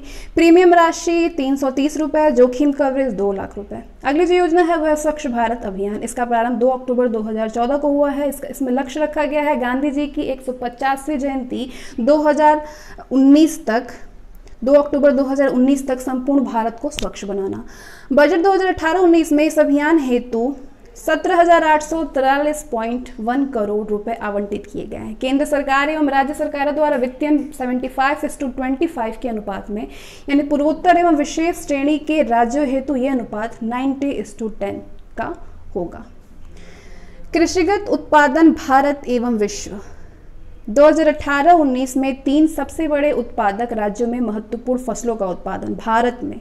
इसकी सूची इस प्रकार से है, आप देख सकते हैं। ये फसल समूह कौन से राज्य है और कितना उत्पादन करते हैं, और अखिल भारत में इसकी प्रतिशत हिस्सा क्या है। पहला है खाद्यान्न।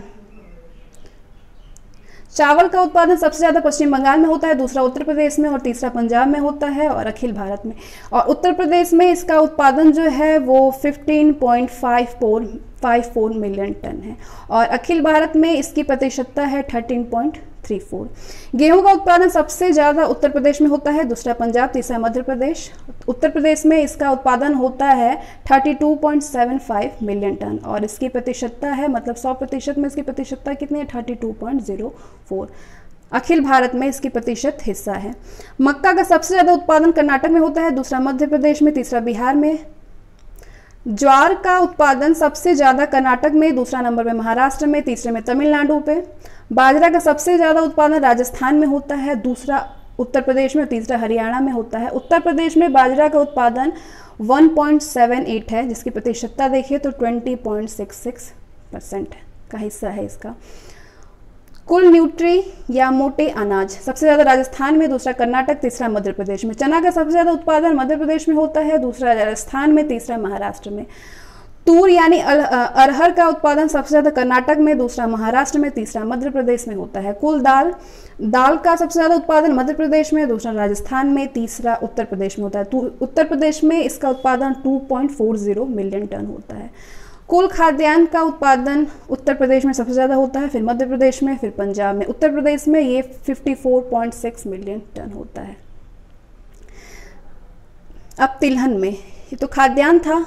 तिलहन का सबसे ज़्यादा उत्पादन राज्य है गुजरात, दूसरा राजस्थान, तीसरा तमिलनाडु। रेपसीड और सरसों का उत्पादन सबसे ज़्यादा राजस्थान में, दूसरा हरियाणा में, तीसरा उत्तर प्रदेश में। उत्तर प्रदेश में इसका उत्पादन जो है वो होता है 1.12 मिलियन टन और अखिल भारत में इसकी प्रतिशतता है 11.96। सोयाबीन का उत्पादन सबसे ज़्यादा मध्य प्रदेश में, दूसरा महाराष्ट्र में, तीसरा राजस्थान में और चौथा अखिल भारत। सूरजमुखी का उत्पादन सबसे ज़्यादा कर्नाटका में, दूसरा उड़ीसा, तीसरा हरियाणा में होता है तीसरे नंबर पे। कुल तिलहन का उत्पादन सबसे ज़्यादा मध्य प्रदेश में, दूसरा राजस्थान में, तीसरा महाराष्ट्र में होता है। अन्य नकदी फसलें जो हैं जैसे कि गन्ना हो गया, गन्ना का सबसे ज़्यादा उत्पादन जो है वो उत्तर प्रदेश में होता है। उत्तर प्रदेश में 179.71 मिलियन टन होता है, जिसकी अगर प्रतिशतता देखें तो 44.91 है। कपास का सबसे ज़्यादा उत्पादन महाराष्ट्र में, दूसरा गुजरात में, तीसरा तेलंगाना में होता है। जूट और मेस्ता का उत्पादन सबसे ज़्यादा पश्चिम बंगाल में, दूसरा बिहार में, तीसरा असम में होता है। आलू यानी 1000 मीट्रिक टन में इसका सबसे ज़्यादा उत्पादन जो है वो उत्तर प्रदेश में होता है, दूसरा पश्चिम बंगाल में, तीसरा बिहार में होता है। अगला टॉपिक है फसल क्षेत्र में शीर्ष राज्य। फसल क्षेत्र में शीर्ष राज्य, उसका क्षेत्र जो है मीटर हेक्टेयर में, उसकी प्रतिशतता भारत में कितनी और संपूर्ण भारत क्षेत्र में कितना हेक्टेयर है। ये खाद्यान्न जो है वो सबका शीर्ष राज्य जो है वो है उत्तर प्रदेश, ये 19.49 मीटर हेक्टेयर है और अगर भारत में इसकी प्रतिशतता 15.73 है और संपूर्ण भारत क्षेत्र में ये 123.9 मीटर हेक्टेयर में है। गेहूं सबसे ज़्यादा और खाद्यान्न दूसरे नंबर पर मध्य प्रदेश, तीसरा नंबर पर राजस्थान है। गेहूं सबसे ज़्यादा जो है शीर्ष राज्य है गेहूं का उत्पादन के लिए उत्तर प्रदेश 9.54 मीटर हेक्टेयर। चावल सबसे ज़्यादा उत्तर प्रदेश में होता है 5.75, दूसरा पश्चिम बंगाल, तीसरा उड़ीसा। ज्वार सबसे ज़्यादा महाराष्ट्र में, दूसरा कर्नाटक में, तीसरा राजस्थान में होता है। बाजरा का सबसे ज़्यादा उत्पादक है शीर्ष राज्य है राजस्थान, दूसरा उत्तर प्रदेश में ये 0.88 मीटर हेक्टेयर में है। मक्का सबसे ज़्यादा मध्य प्रदेश में है, दूसरा कर्नाटका, तीसरा महाराष्ट्र में है। कुल दालें सबसे ज़्यादा मध्य प्रदेश में, दूसरा राजस्थान, तीसरा महाराष्ट्र में है। चना का सबसे ज़्यादा उत्पादक शीर्ष राज्य है मध्य प्रदेश, महाराष्ट्र, राजस्थान। तूर का सबसे ज़्यादा उत्पादक शीर्ष राज्य है तूर यानी अरहर, कर्नाटका, महाराष्ट्र, मध्य प्रदेश। सूरजमुखी का सबसे शीर्ष राज्य है कर्नाटक, दूसरा उड़ीसा, तीसरा आंध्र प्रदेश। सोयाबीन का सबसे ज़्यादा शीर्ष राज्य है मध्य प्रदेश, दूसरा महाराष्ट्र, तीसरा राजस्थान। रेपसीड एवं सरसों का सबसे ज़्यादा उत्पादक शीर्ष राज्य है राजस्थान, दूसरा मध्य प्रदेश और तीसरे नंबर पे उत्तर प्रदेश है सरसों का, ये 0.75 मीटर हेक्टेयर में है। काजू उड़ीसा, दूसरा नंबर पे महाराष्ट्र और तीसरे में आंध्र प्रदेश पे है। नारियल सबसे ज़्यादा केरल में है, दूसरा कर्नाटका, तीसरा तमिलनाडु में है। प्याज का शीर्ष राज्य है महाराष्ट्र और कर्नाटका, मध्य प्रदेश। आलू सबसे ज़्यादा उत्तर प्रदेश में है, 610.50 मीटर हेक्टेयर में है।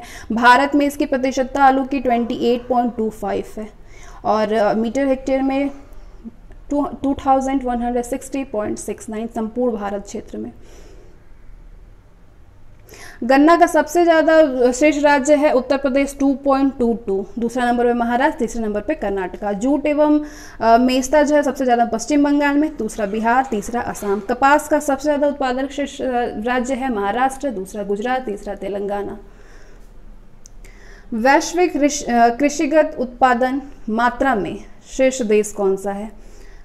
संयुक्त राष्ट्र खाद्य एवं कृषि संगठन FAO के अद्यतन आंकड़ों पर आधारित वर्ष 2018 के लिए चावल का सबसे ज़्यादा उत्पादन मात्रा में चीन में होता है, दूसरा भारत, तीसरा इंडोनेशिया, चौथा नंबर पे बांग्लादेश, पांचवें नंबर पे वियतनाम। गेहूं का सबसे ज़्यादा उत्पादन क्वांटिटी में सबसे ज़्यादा चीन करता है, दूसरे नंबर पे भारत है, तीसरे नंबर पे रूस है, चौथे नंबर पे संयुक्त राष्ट्र अमेरिका है, पांचवें नंबर पे फ्रांस है। भारत जो है वो दूसरे स्थान पे है गेहूं का उत्पादन के लिए, और चावल के उत्पादन के लिए भी दूसरे स्थान पे है। मक्का के उत्पादन के लिए भारत का स्थान, मक्का का उत्पादन सबसे ज़्यादा संयुक्त राष्ट्र अमेरिका में होता है, दूसरे नंबर पे चीन पे, तीसरे पे ब्राज़ील पे, चौथे पे अर्जेंटीना पे और पांचवें में यूक्रेन पे होता है। जौ या ज्वार सबसे ज़्यादा जो है रूस में होता है, दूसरे नंबर पे फ्रांस में, तीसरे नंबर पे जर्मनी में उत्पादन होता है, चौथे नंबर पे ऑस्ट्रेलिया में और पांचवें नंबर पे स्पेन में। जौ और ज्वार जो है, ज्वार सबसे ज़्यादा उत्पादन होता है संयुक्त राज्य अमेरिका में, दूसरा नाइजीरिया में, तीसरा सूडान में, चौथा इथियोपिया में और पांचवें नंबर पे भारत। ज्वार में उत्पादन करता है भारत पांचवें नंबर पे। दलहन यानी पल्सेस जो है सबसे ज़्यादा उत्पादन देश है भारत, दलहन का सबसे ज़्यादा उत्पादक देश है भारत, पहले नंबर पे है। और दूसरे नंबर पे पोलैंड, तीसरे नंबर पे यूके, चौथे नंबर पे मोजाम्बिक और पांचवें नंबर पे चीन है। मूंगफली के उत्पादन में भारत का स्थान दूसरे नंबर पे है, पहले नंबर पे चीन है। रेपसीड के उत्पादन में भारत का स्थान तीसरे पे है, पहले नंबर पे कनाडा है, दूसरे पे चीन है। सोयाबीन उत्पादन में भारत का स्थान पांचवा है, सबसे ज़्यादा उत्पादन संयुक्त राज्य अमेरिका में होता है, दूसरे में ब्राज़ील, तीसरे नंबर पे अर्जेंटीना, चौथे नंबर पे चीन और पांचवें नंबर पे भारत है सोयाबीन के उत्पादन में। सूरजमुखी बीज का उत्पादन सबसे ज़्यादा यूक्रेन में होता है और दूसरे नंबर पे रूस, तीसरे नंबर पे अर्जेंटीना, चौथे नंबर पे रोमानिया में और पांचवें नंबर पे चीन में होता है। गन्ना का सबसे ज़्यादा उत्पादन ब्राज़ील में होता है, दूसरे नंबर पे भारत में होता है, तीसरे नंबर पे चीन है, चौथे नंबर पे थाईलैंड, पांचवें नंबर पे पाकिस्तान।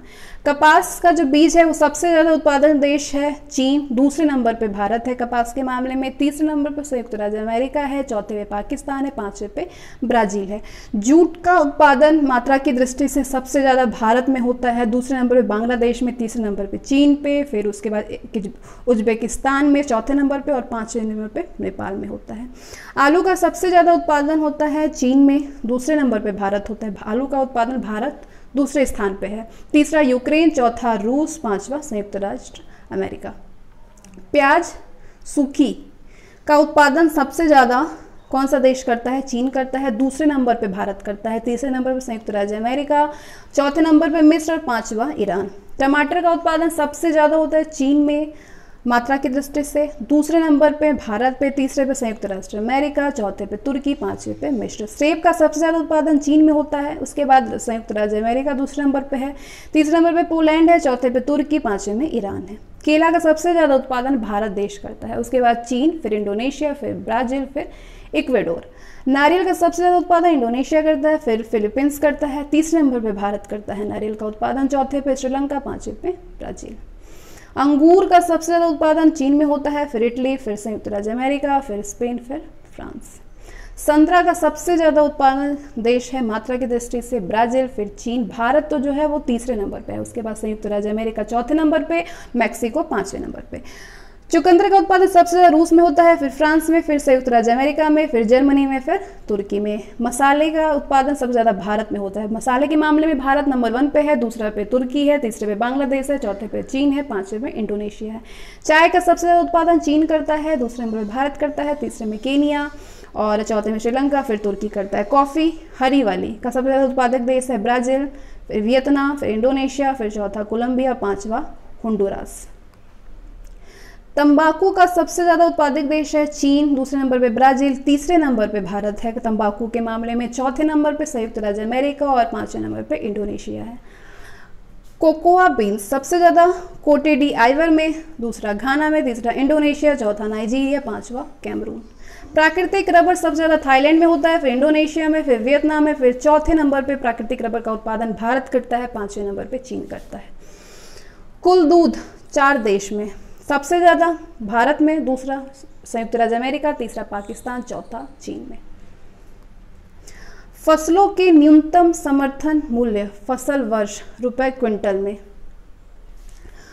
खरीफ फसल जो है धान सामान्य 2019-20 में 1815 था रुपए प्रति कुंटल, और 2019-20 में 1815 रुपए क्विंटल था, और अब 2020-21 में 1868 रुपये प्रति कुंटल हो गया है। 2019-20 की तुलना में 2020-21 में न्यूनतम समर्थन मूल्य में वृद्धि हुई है 53 का।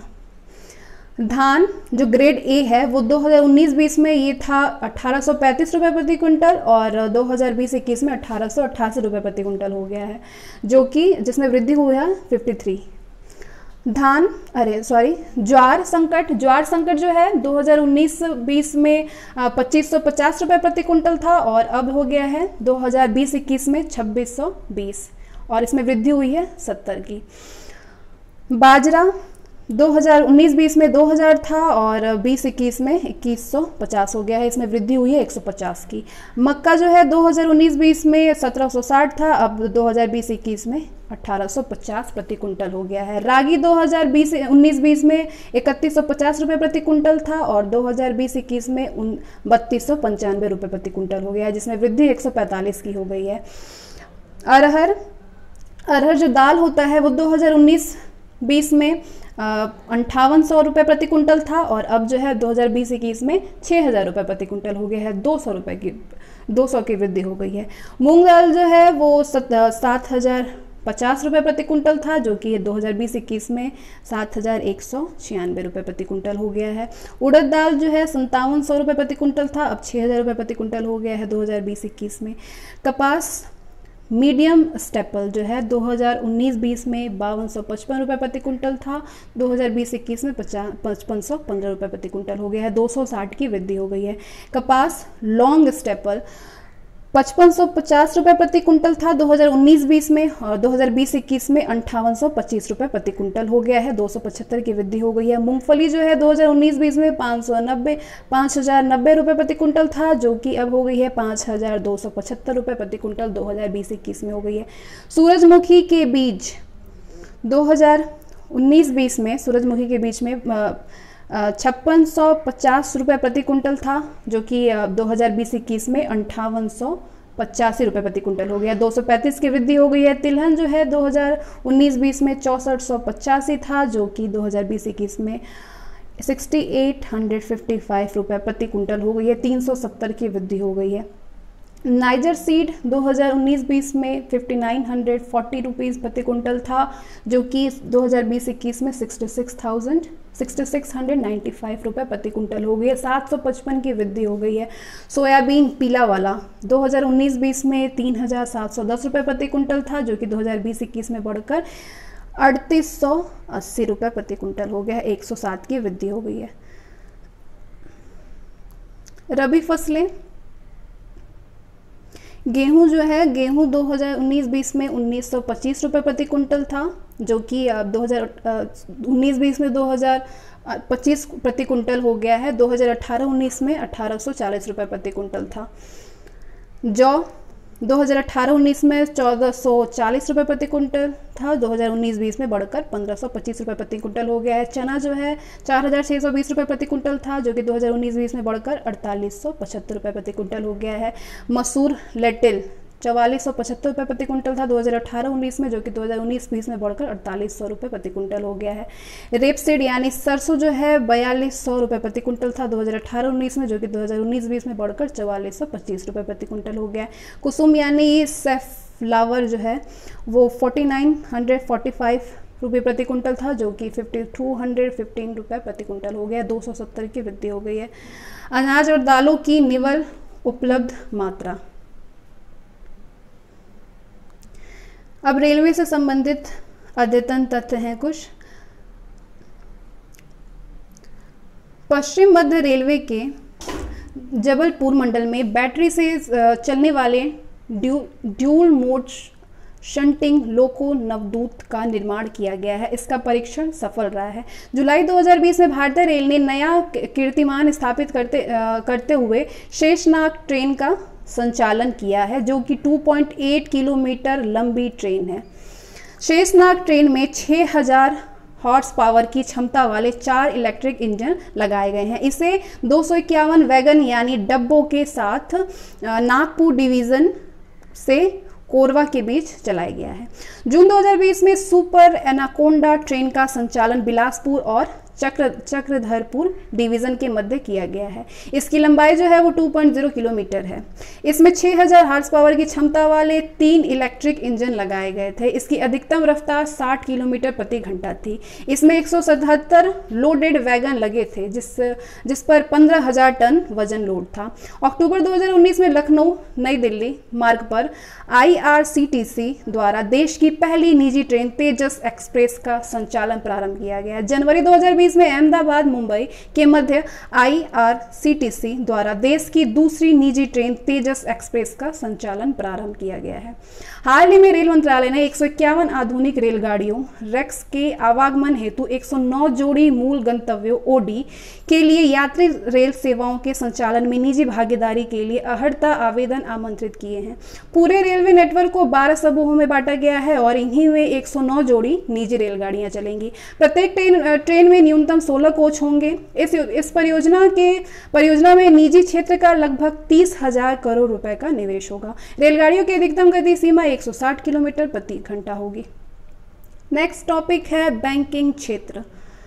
मौद्रिक नीति समिति वक्तव्य 2020-21। 6 अगस्त 2020 को मौद्रिक नीति समिति ने अपनी बैठक में वर्तमान और उभरती समष्टिगत आर्थिक परिस्थिति के आकलन के आधार पर निम्न निर्णय लिया गया है। पहला, चल निधि समायोजन सुविधा यानी LAF के तहत नीतिगत रेपो दर को 4.0 पर अपरिवर्तित रखा जाएगा। दूसरा, LAF के तहत प्रतिवर्ती रेपो दर 3.35% और सीमांत स्थायी सुविधा यानी MSF दर एवं बैंक दर 4.25% पर अपरिवर्तित रखी जाए। मौद्रिक नीति समिति द्वारा घोषित नीतिगत दरें हैं। रेपो दर जो है वो 4% है, CRR जो है वो 3% है, रिवर्स रेपो दर 3.35%, SLR 18%, बैंक दर 4.25%, आधार दर 7.40 से 9.00%, MSF दर 4.25%, बचत जमा दर जो है वो 2.70 से 3% है। वर्ष 2020-21 की पहली तिमाही के दौरान खाद्य मुद्रास्फीति अप्रैल में 10.5% से घटकर जून 2020 में 7.3% हो गई है। इस बीच अंतर्राष्ट्रीय केरोसिन और LPG की कीमतों में वृद्धि के रूप में ईंधन मुद्रास्फीति में वृद्धि हुई है। CPI आधारित मुद्रास्फीति जो मार्च 2020 में 5.8% थी, जून 2020 के अंतिम अनुमानों में 6.1% हो गई है। 2020-21 यानी 31 जुलाई तक में इक्विटी में 5.3 बिलियन अमेरिकी डॉलर का विदेशी पोर्टफोलियो विनिवेश यानी FPI एक वर्ष पहले के 1.2 बिलियन अमेरिकी डॉलर से अधिक था। भारत का विदेशी मुद्रा भंडार 2020-21 यानी 31 जुलाई तक में अब तक 56.8 बिलियन अमेरिकी डॉलर तक बढ़कर 534.6 बिलियन अमेरिकी डॉलर हो गया है, जो कि 13.4 महीने के आयात के बराबर है। अगला टॉपिक है मानव विकास सूचकांक 2019। ये बहुत ही इंपॉर्टेंट है। 9 दिसंबर 2019 को मानव विकास सूचियां और संकेतक 2019 सांख्यिकी अद्यतन जारी किया गया है। ये रिपोर्ट वर्ष 2018 के आंकड़ों के आधार पर विश्व के 189 देशों के मानव विकास स्तर का आकलन करती है। HDI के आकलन हेतु वर्तमान प्रवृत्ति यानी HDR 2019 में 3 संकेतों को शामिल किया गया है। जीवन प्रत्याशा सूचकांक LEI, शिक्षा सूचकांक EI और तीसरा आय सूचकांक यानी इनकम इंडेक्स सेकेंड। मानव विकास सूचकांक अगला टॉपिक है। वर्ष 2018 के आंकड़ों पर जारी वर्ष 2019 के सूचकांक में विश्व के 189 देशों को उनके प्राप्तांक के आधार पर 4 वर्गों में विभाजित किया गया है। 0.800 या उससे अधिक SDI मूल्य वाले 62 देशों यानी 1 से 62 रैंक को अति उच्च मानव विकास वर्ग और 0.700 से 0.799 SDI मूल्य वाले 54 देशों को उच्च मानव विकास वर्ग पे और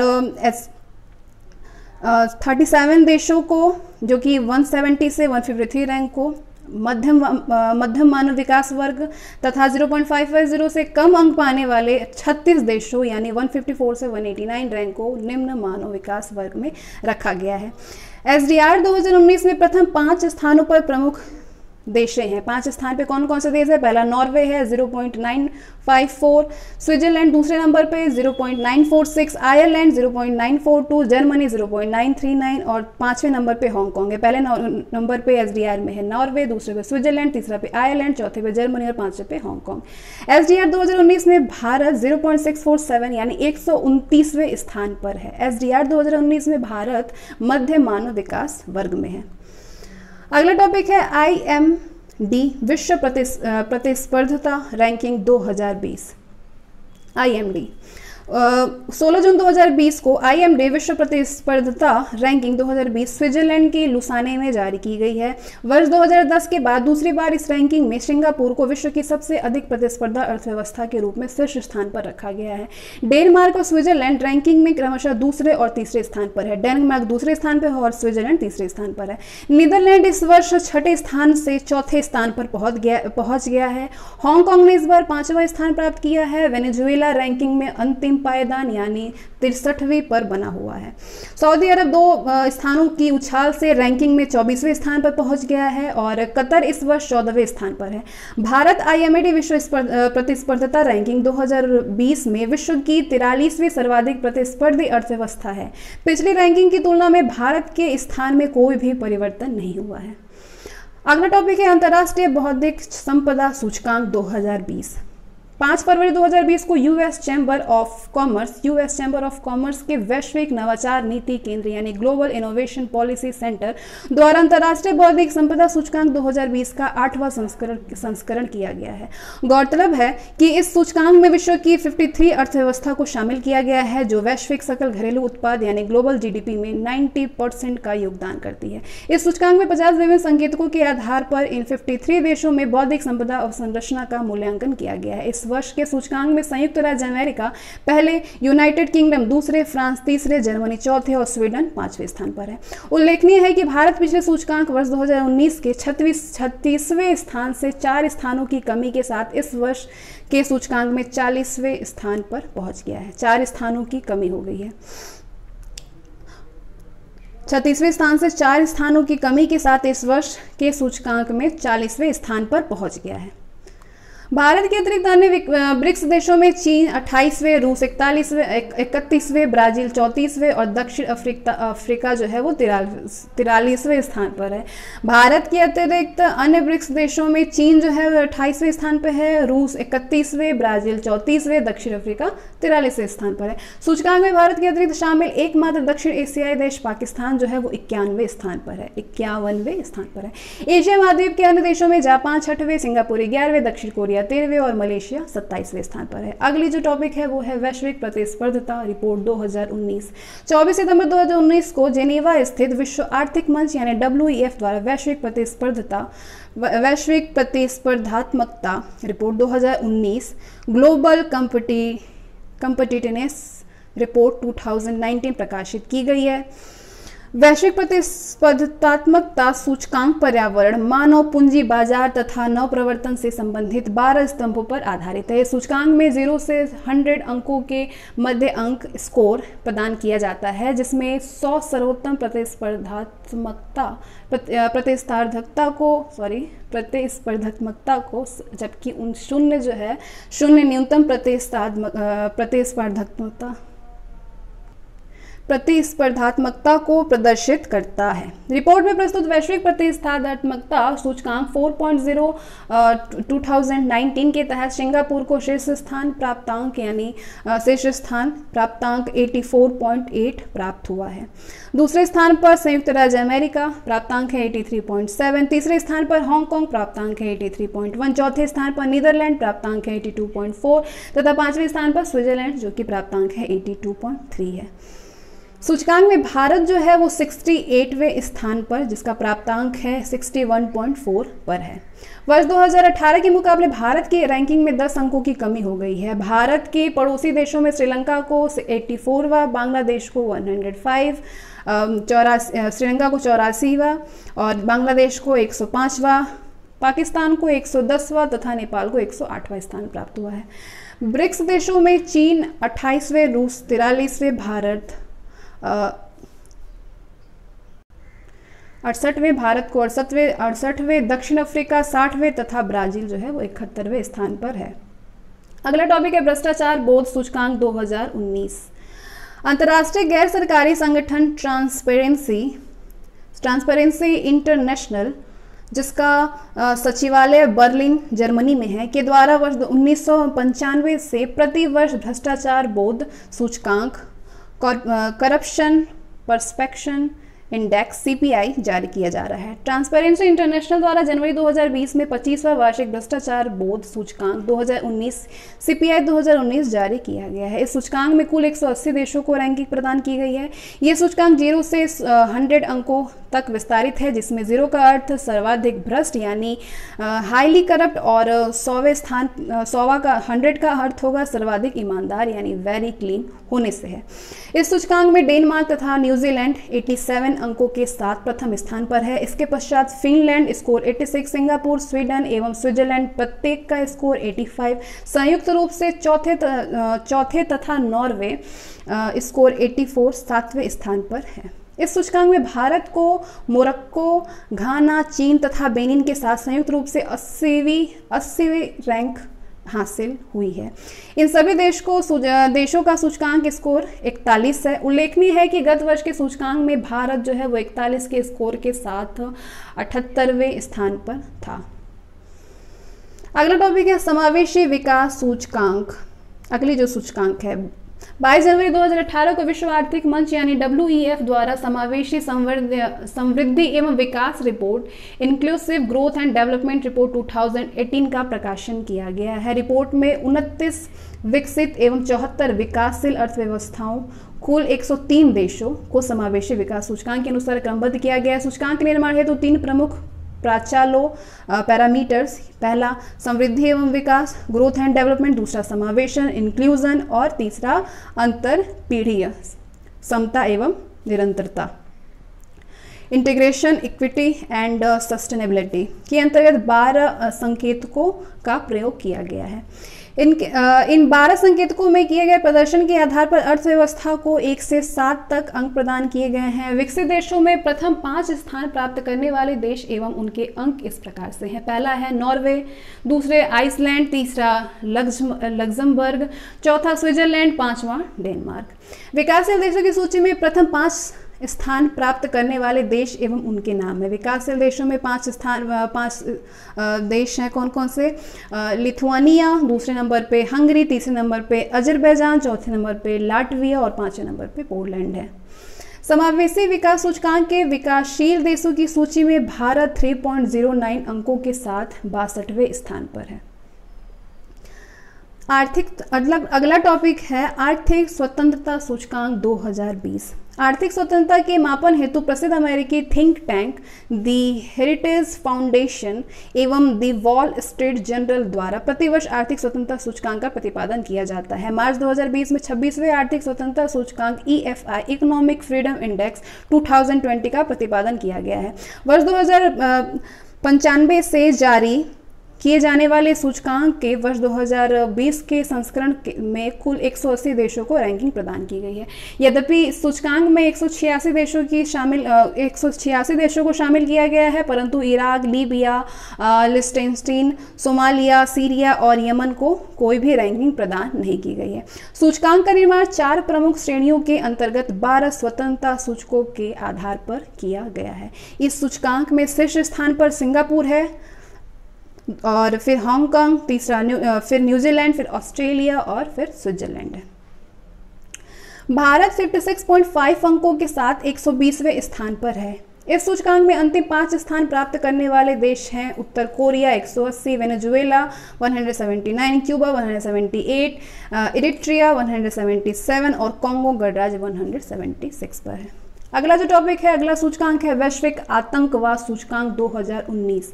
नवंबर 2019 में institute for economics and peace ने 7वां वैश्विक आतंकवाद सूचकांक जारी किया है। वर्ष 2007 में स्थापित institute for economics and peace एक वैश्विक थिंक टैंक है, जिसका मुख्यालय जो है वो सिडनी यानी ऑस्ट्रेलिया में स्थित है। सिडनी जो कि ऑस्ट्रेलिया में स्थित है। इस सूचकांक में विश्व की कुल जनसंख्या के 99.7% का प्रतिनिधित्व कराने वाले 163 देशों में आतंकवादी गतिविधियों का तुलनात्मक अध्ययन करके आतंकवाद और उसके प्रभाव का तथ्यात्मक विश्लेषण प्रस्तुत किया गया है। इस सूचकांक में 0 से 10 तक के अंकों में देशों को श्रेणीबद्ध किया गया है। 0 का अर्थ होता है आतंकवाद से प्रभावित नहीं और 10 अंक का अर्थ है आतंकवाद से सबसे अधिक प्रभावित। अफगानिस्तान इस सूचकांक में 9.603 अंकों के साथ प्रथम स्थान पर है। अफगानिस्तान तत्पश्चात इराक, नाइजीरिया, सीरिया और पाकिस्तान को क्रमशः दूसरा, तीसरा और चौथा और 5वें स्थान पर रखा गया है। तत्पश्चात इराक, नाइजीरिया, सीरिया और पाकिस्तान को दूसरा, तीसरा और चौथे स्थान पर रखा गया है। सूचकांक में 7.518 अंकों के साथ भारत 7वें स्थान पर है। गत वर्ष भी भारत को 7वां स्थान प्राप्त हुआ था। कुछ अन्य देशों का स्थान कुछ इस प्रकार से है। 31वां बांग्लादेश, 42वां चीन, 37वां रूस, 22वां यूएसए, 34वां नेपाल, 55वां श्रीलंका और 137वां भूटान है। अगला जो सूचकांक है वो है वैश्विक प्रतिभा प्रतिस्पर्धा सूचकांक 2020। वैश्विक प्रतिभा प्रतिस्पर्धा सूचकांक 2020 यानी ग्लोबल टैलेंट कॉम्पिटिटिवनेस इंडेक्स जो है GTCI 2020 प्रौद्योगिकी के प्रयोग द्वारा प्रतिभा प्रतिस्पर्धा और कार्य की प्रकृति पर पड़ने वाले प्रभावों का विश्लेषण करता है। जनवरी 2020 में 7वां वैश्विक प्रतिभा प्रतिस्पर्धा सूचकांक 2020 को इनसेट बिजनेस स्कूल द्वारा टाटा कम्युनिकेशन और एंडको ग्रुप के सहयोग से जारी किया गया है। वैश्विक प्रतिभा प्रतिस्पर्धा सूचकांक GTCI 2020 में 132 देशों को शामिल किया गया है, जबकि गत वर्ष इनकी संख्या 125 थी। इस सूचकांक में प्रथम 5 स्थान प्राप्त करने वाले देश इस प्रकार से हैं। पहला स्विट्जरलैंड, दूसरा संयुक्त राज्य अमेरिका, तीसरे स्थान पे है सिंगापुर, चौथे स्थान पे है स्वीडन और 5वें स्थान पे है डेनमार्क। इस सूचकांक में निम्नतम 5 स्थान प्राप्त करने वाले देश कुछ इस प्रकार से हैं। सबसे कम स्थान प्राप्त करने वाले सबसे हैं कम में यमन जो है 132वें, 131वें पे है अंगोला, 130 कांगो लोकतांत्रिक गणराज्य, 129वें पे बरुंडी एवं 127 पे मोजाम्बिक। GTCI 2020 में भारत 72वें स्थान पर है, जबकि गत वर्ष में ये 80वें स्थान पर था।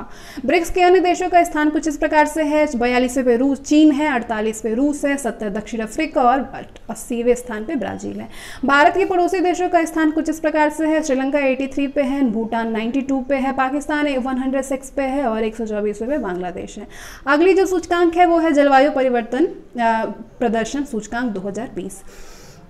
जलवायु परिवर्तन प्रदर्शन सूचकांक 2020 जर्मन वॉच और क्लाइमेट एक्शन नेटवर्क यूरोप द्वारा संयुक्त रूप से 10 दिसंबर 2019 को जारी किया गया है। ये सूचकांक पहली बार वर्ष 2005 में जारी किया गया था। जलवायु परिवर्तन प्रदर्शन सूचकांक 2020 में 75.77 अंकों के साथ स्वीडन ने शीर्ष स्थान प्राप्त किया था। शीर्ष 3 स्थान रिक्त रखे जाने के कारण स्वीडन सूचकांक में चतुर्थ क्रम पर है।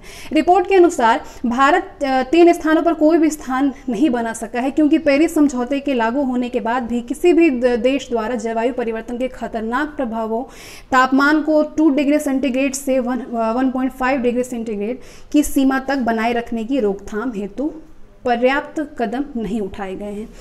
इस सूचकांक में डेनमार्क को 5वां, समग्र रूप से द्वितीय एवं मोरक्को को छठा, क्रम में तृतीय स्थान प्राप्त हुआ है। अफ्रीकी देशों मोरक्को ने सूचकांक में लगातार अपनी वर्धमान प्रवृत्ति बनाए रखी है। दुनिया में 2 सबसे बड़े कार्बन उत्सर्जक देश चीन एवं संयुक्त राज्य अमेरिका का सूचकांक क्रमशः 30वां स्कोर 48.16 एवं 61वां स्कोर 18.60 स्थान है। सूचकांक में सबसे नीचे यूएसए यानी 61वां स्थान है, सऊदी अरब 60वां स्थान एवं ताइवान 59वां स्थान स्थित है, जिन्हें की सबसे खराब वेरी पुअर रेटिंग प्रदान की गई है। सूचकांक में भारत जलवायु परिवर्तन प्रदर्शन सूचकांक 2020 में भारत 9वें स्थान पर है, स्कोर है 66.02 प्राप्त हुआ है। इस वर्ष के सूचकांक में भारत की स्थिति में गत वर्ष 11वां स्थान की तुलना में 2 स्थानों का सुधार हुआ है। अगला जो सूचकांक है वो है वैश्विक लैंगिक अंतराल सूचकांक 2020। वैश्विक लैंगिक अंतराल सूचकांक लैंगिक समानता को मापने के लिए बनाया गया सूचकांक है, जो कि विश्व आर्थिक मंच वर्ल्ड इकोनॉमिक फोरम WEF द्वारा वर्ष 2006 से प्रत्येक वर्ष जारी किया जा रहा है।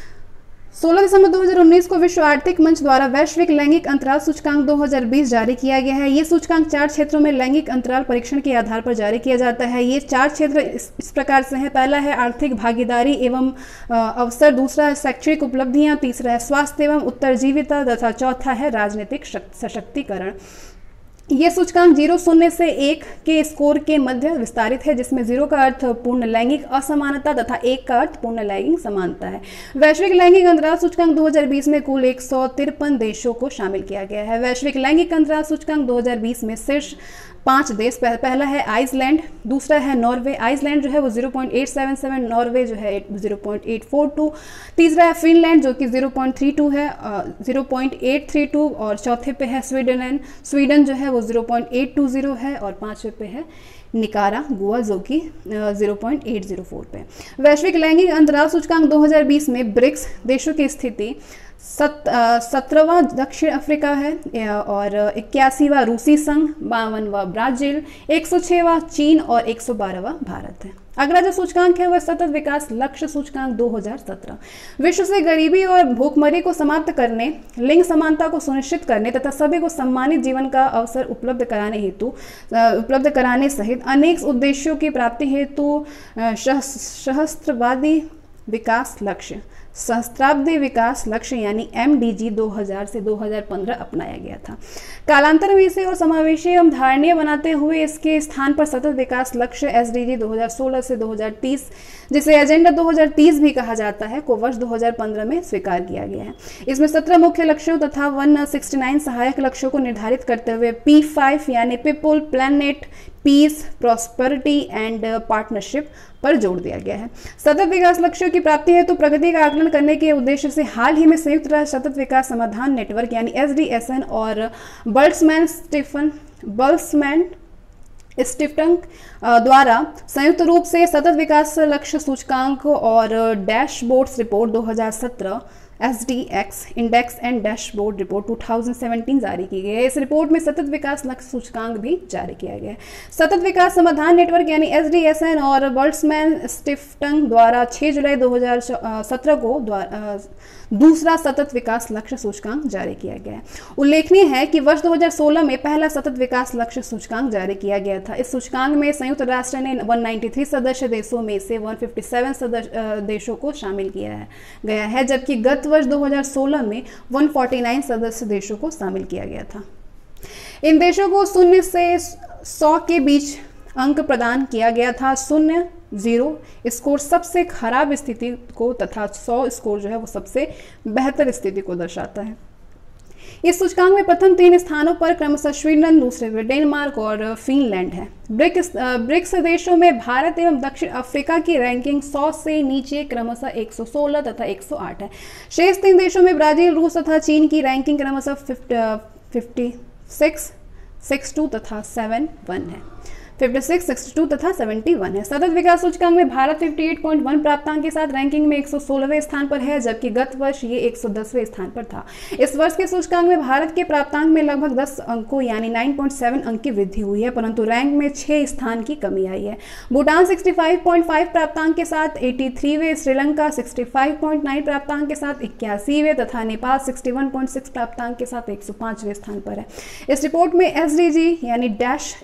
SDG डैशबोर्ड्स भी प्रस्तुत किया गया है, जिसमें प्रत्येक सतत विकास लक्ष्य SDG को किसी रंग यथा हरा यानी ग्रीन, पीला, येलो, नारंगी तथा लाल से चिन्हित किया गया है।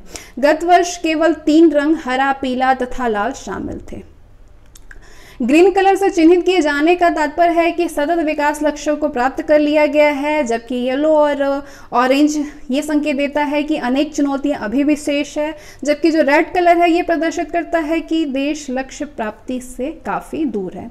अगला जो सूचकांक है वो है वैश्विक नवाचार सूचकांक 2019। वैश्विक नवाचार सूचकांक का प्रकाशन करने वाले विश्वविद्यालय यानी जो कि न्यूयॉर्क में है INSEAD the business school for the world तथा विश्व बौद्धिक संपदा संगठन WIPO द्वारा संयुक्त रूप से किया जाता है।